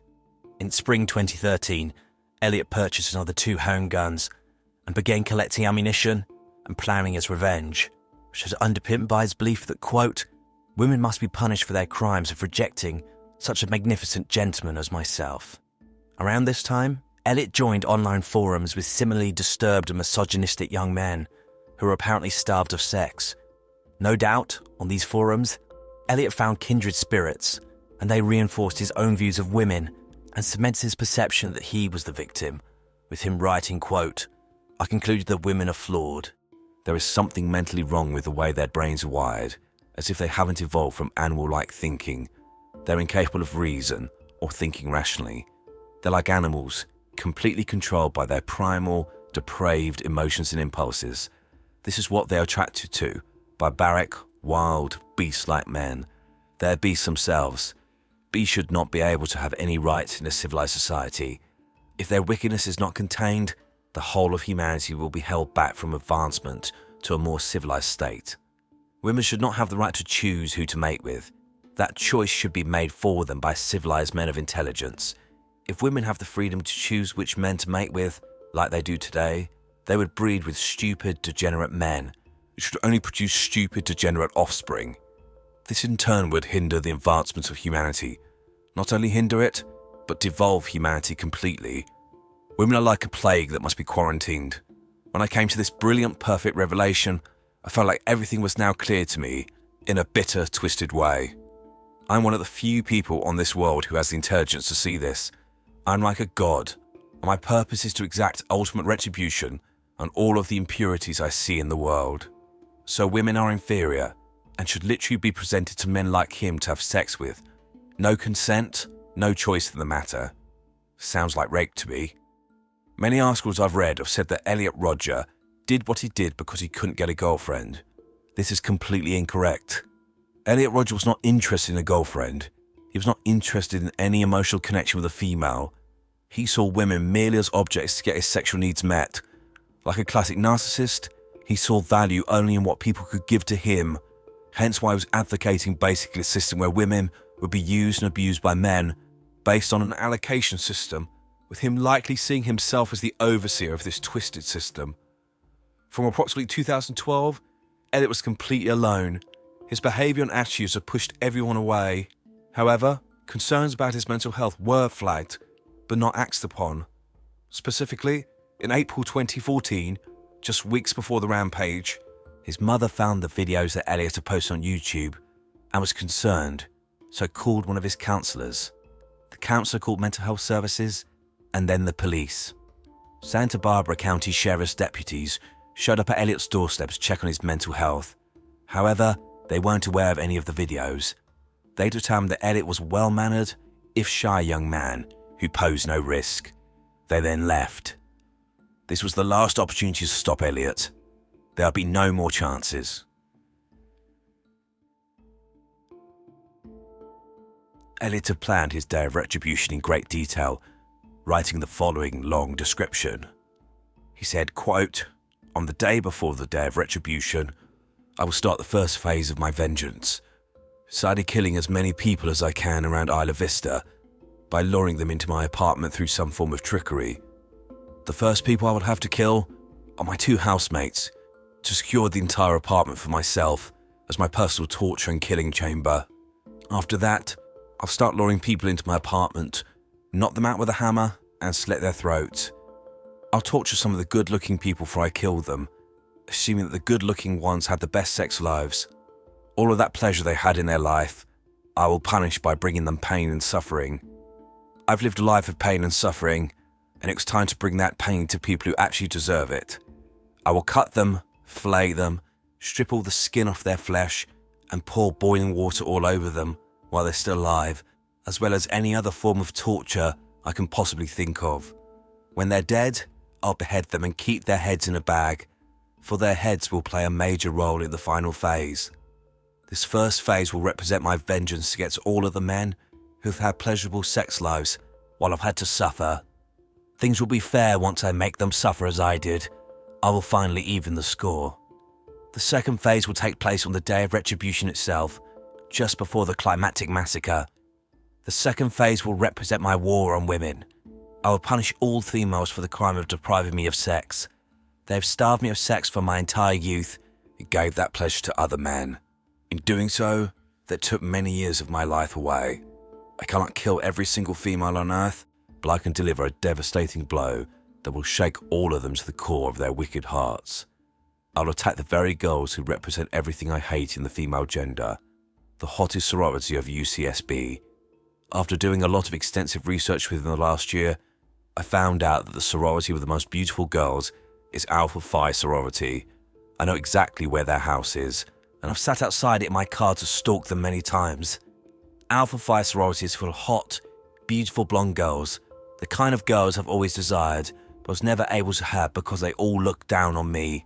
They're all spoilt, heartless, wicked bitches. They think they're superior to me, and if I ever try to ask them on a date, they'll reject me cruelly. I will sneak into their house at around 9 PM on the day of retribution, just before all of the partying starts, and slaughter every single one of them with my guns and knives. If I have time, I'll set their whole house on fire, then we shall see who the superior one really is. The final phase of the day of retribution will be my ultimate showdown in the streets of Isla Vista. On the morning before, I will drive down to my father's house to kill my little brother, denying him of the chance to grow up to surpass me, along with my stepmother, Sumaya, as she will be in the way. My father will be away on one of his business trips, so thankfully, I won't have to deal with him. If he didn't go away on that trip, I might even have to postpone the whole plan because of my fear that I might hesitate if I had to kill him. Once I've taken care of my brother and stepmother, I will switch to the Mercedes SUV and drive it back to the Isla Vista. I will use it as one of my killing machines against my enemies. An SUV will cause a lot more damage than my BMW. After I have killed all of the sorority girls at the Alpha Phi house, I will quickly get into the SUV before the police arrive, assuming they would arrive within 3 minutes. I will then make my way to Del Playa, splattering as many of my enemies as I can with the SUV and shooting anyone I don't splatter. I can only imagine how sweet it will be to ram the SUV into all of these groups of popular young people who I've always witnessed walking right in the middle of the road as if they are better than everyone else. When they're writhing in pain, their bodies broken and dying after I splatter them, they will fully realize their crimes. Once I reach Del Playa Street, I will dump the bag of severed heads I've saved from my previous victims, proclaiming to everyone how much I've made them all suffer. Once they see all of their friends' heads roll onto the street, everyone will fear me as the powerful god I am. I will then start massacring everyone on Del Playa Street. I'll pull up next to house parties and fire bullets at everyone partying on the front yard. I'll specifically target the good-looking people and all of the couples. After I've destroyed a house party, I will continue down Del Playa, destroying everything and everyone. When I see the first police car come to their rescue, I will drive away as fast as I can, shooting and ramming anyone in my path until I find a suitable place to finally end my life. Eventually, Elliot Rogers chose Friday, May the 23rd, 2014, for his day of revenge. The day before, Elliot recorded his last YouTube video. In it, like in his other videos, he's extremely smug and acting like some sort of Marvel supervillain. It would be pathetic if it wasn't for the fact this man was fully willing to end the lives of others due to his own inadequacies. Hi, Elliot Roger here. Well, this is my last video. It all has to come to this. Tomorrow is the day of retribution. The day in which I will have my revenge against humanity, against all of you. For the last 8 years of my life, ever since I've hit puberty, I've been forced to endure an existence of loneliness, rejection, and unfulfilled desires, all because girls have never been attracted to me. Girls gave their affection and sex and love to other men, but never to me. I'm 22 years old, and I'm still a virgin. I've never even kissed a girl.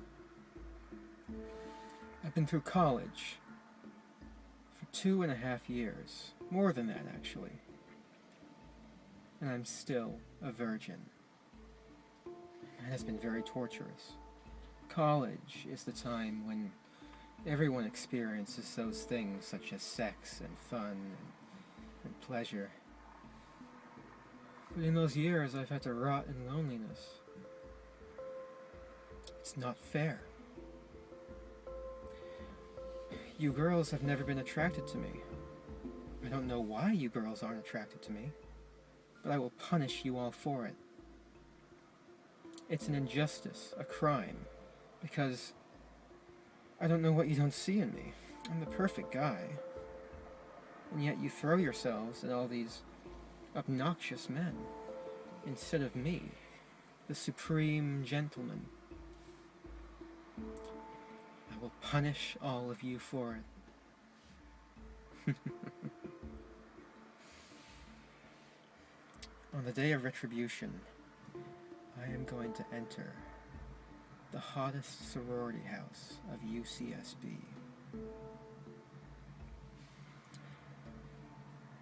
And I will slaughter every single spoiled, stuck-up, blonde slut I see inside there. All those girls that I've desired so much, they would have all rejected me and looked down upon me as an inferior man if I ever made a sexual advance towards them, while they throw themselves at these obnoxious brutes. I'll take great pleasure in slaughtering all of you. You will finally see that I am, in truth, the superior one, the true alpha male.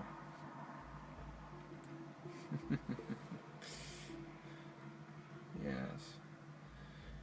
After I've annihilated every single girl in the sorority house, I'll take to the streets of Isla Vista and slay every single person I see there. All those popular kids who live such lives of hedonistic pleasure while I've had to rot in loneliness for all these years. They've all looked down upon me every time I tried to go out and join them. They've all treated me like a mouse. Well, now, I will be a god compared to you. You will all be animals. You are animals, and I will slaughter you like animals. I'll be a god, exacting my retribution on all those who deserve it. And you do deserve it, just for the crime of living a better life than me. All you popular kids, you've never accepted me, and now you'll all pay for it.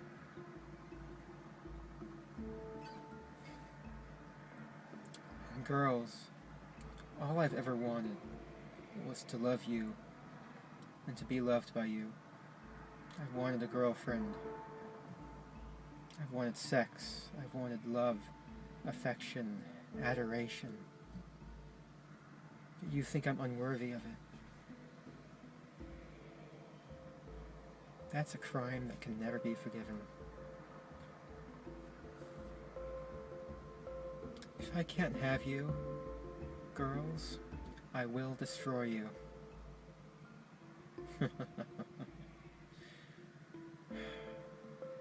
You denied me a happy life, and in turn, I will deny all of you life.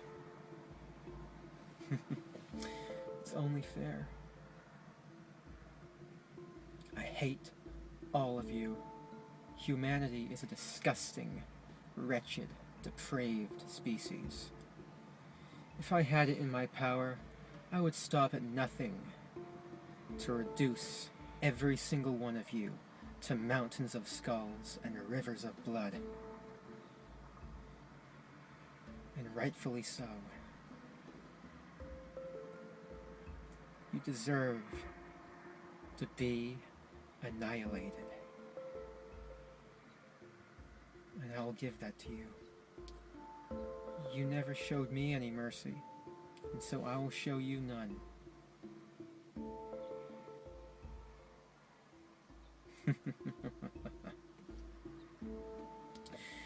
You forced me to suffer all my life, and now I'll make you all suffer.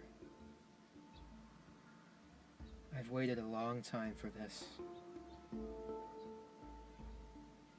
I'll give you exactly what you deserve, all of you. All you girls who rejected me and looked down upon me and, treated me like scum while you gave yourselves to other men. And all of you men for living a better life than me. All of you sexually active men. I hate you. I hate all of you. I can't wait to give you exactly what you deserve. Utter annihilation.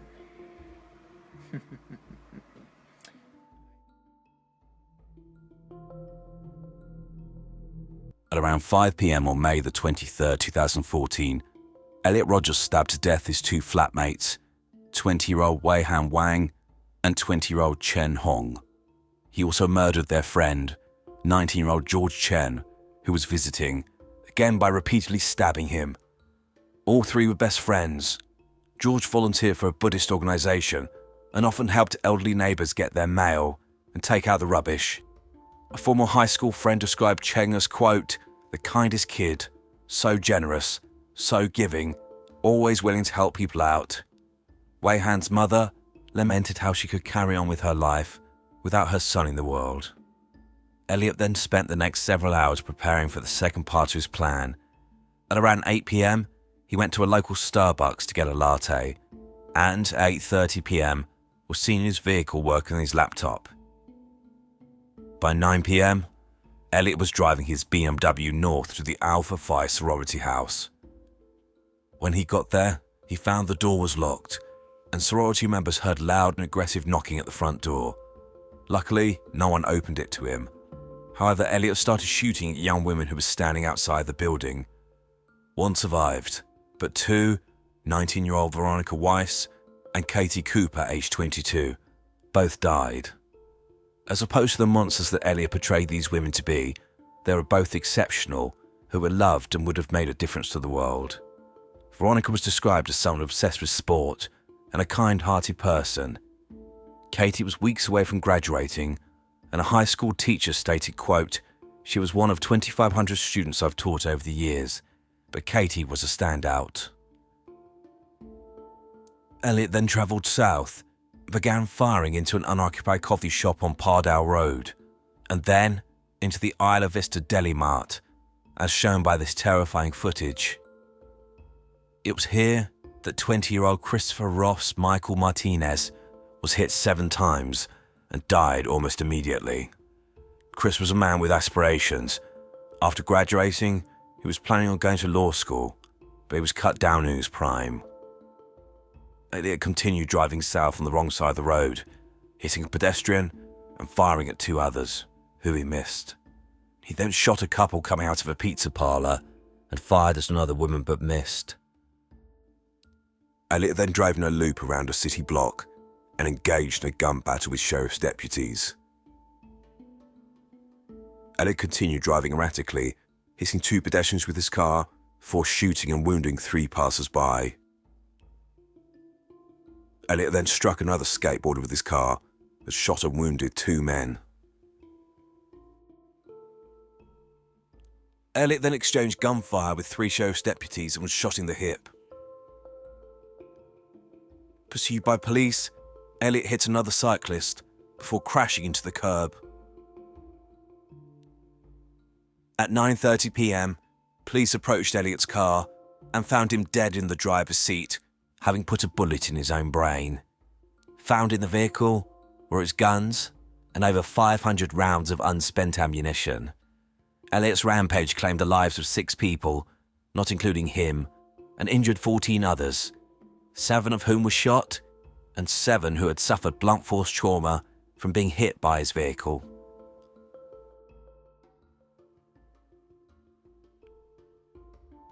The community of Isla Vista was in shock by the mindless violence that claimed the lives of 6 innocent students. There were, as is often the case after these events, discussions about gun control, with it being pointed out how easily Elliot Rodger was able to gain access to guns. But, as is always the case, nothing really seems to have changed. However, the most sickening part of this case is the veneration of Elliot Rodger after his act of pure evil. Since the dawn of the internet, there have always been unstable and hate-filled people filling message boards with bile, but after the crimes of Elliot, the number of message boards devoted to the involuntary celibate movement, commonly known as incels, exploded, with dedicated web forums being created at an alarming rate. The common theme of these forums? Hero worship of Elliot Rodger, including pictures of his face superimposed on pictures of saints, with him being known as Saint Elliot, and his videos on YouTube enabling disturbed individuals to espouse their admiration of the actions of this coward. Unfortunately, it didn't stop there. Elliot has been cited as the inspiration of several disturbed men who've gone on killing sprees of their own. For example, Alex Manassian, the perpetrator of the 2018 Toronto van attack, which killed 11 people and injured 15 others, cited Elliot Rodger as his inspiration for the massacre. In the UK, 22-year-old Jake Davidson was obsessed with the incel movement and, like Elliot, posted videos of himself ranting about his rejection by women. Davidson eventually went on a killing spree in Plymouth in the UK on the 12th of August 2021, in which he killed 5 people with a shotgun, including his mother and a 3-year-old child, before taking his own life. I'll cover both of these cases in future videos. However, it's clear that the horrific crimes of Elliot Rodger have given a face to a dangerous and insidious movement that has spread across the world. It's enabled potentially dangerous people to be able to justify their internal hate, nurture it, and then project it onto the world as a whole, resulting in the murders of innocent people who have usually never met the person who killed them and have had their lives snatched away from them simply because these weak, pathetic men are unable to accept rejection or the fact that the world does not revolve around them.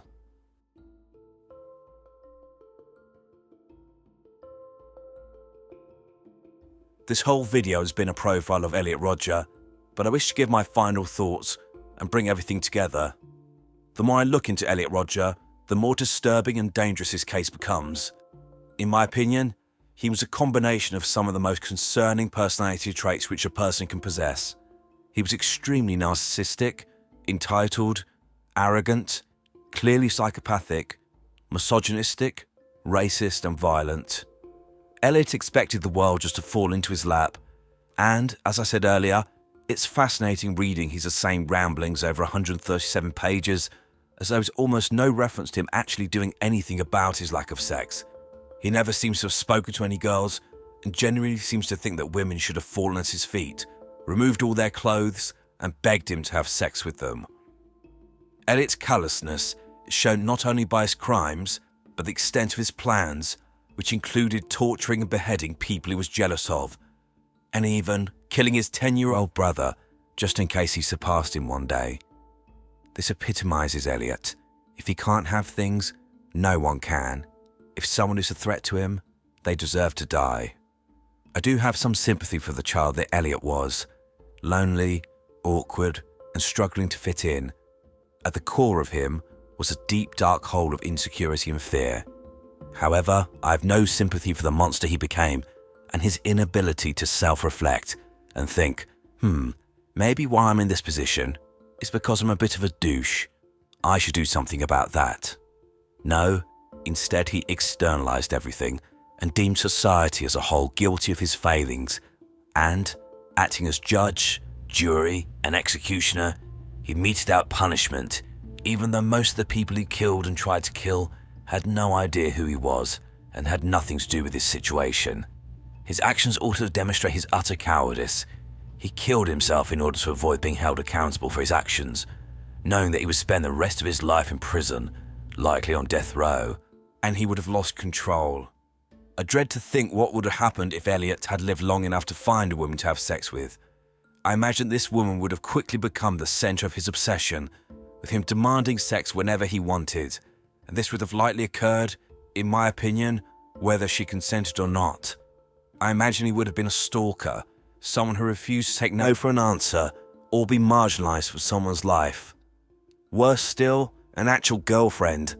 I think any woman who had been in a relationship with Elliot would have been controlled, demeaned, raped, and generally horrifically abused repeatedly, given his perception of women as objects, his underlying insecurities, and his violent tendencies.